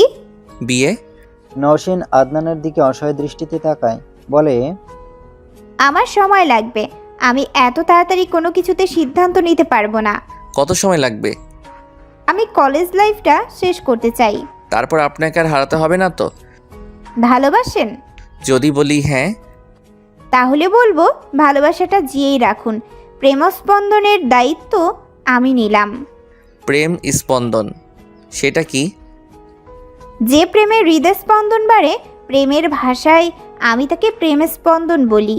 শুধু এটা ভাববেন না যে আমি এক জায়গায় ঠকেছি জন্য আপনাকে হ্যাঁ বলেছি। আমি বড্ড স্বার্থপর। আমি ভালোবাসায় ভালো থাকতে চাই। আমি অবুঝ নই শিশু। আদনানের মুখে নিশু ডাক শুনে তার দিকে তাকিয়ে থাকে। আদনান একটু অপ্রস্তুত হয়ে বলে, নিশু বলতে নিষেধ করেছিলে, সরি। নিশু বলে ডাকার দায়িত্ব দিলাম। হেরফের হলে কঠিন শাস্তি ভোগ করতে হবে বলে দিলাম। কি শাস্তি? বিয়ের পর রাতে রুমে নিব না। উচ্চস্বরে হেসে ওঠে আদনান। আদনানের হাসি দেখে নওশিনও মুচকে হাসে। আদনান সেটা খেয়াল করে বকে ওঠে। এই হাসি হৃদস্পন্দন বাড়িয়ে দেয়। নওশিন হেসে বলে, প্রেম স্পন্দন। আদনান নওশিনের দিকে তাকিয়ে সম্মতিসূচক মাথা নাড়ায়। নওশিন নড়ে চড়ে বসে, বলে ওঠে, আপনার গাড়িতে গান চলছে না কেন? দেওয়া হয়নি তাই। গান চালান জলদি। কোন গান বলো তুমি? এই পথ যদি না শেষ হয় তবে কেমন হতো তুমি বলো তো। তোমার গান গাওয়া মন্দ হচ্ছিল না কিন্তু। বলেই গান জুড়ে দেয় আদনান। দুজনের চোখে চোখ পড়তেই মুচকি হেসে ফেলে। নওশিনও গানের সাথে তাল মিলিয়ে গেয়ে ওঠে, এই পথ যদি না শেষ হয় তবে কেমন হতো তুমি বলো তো।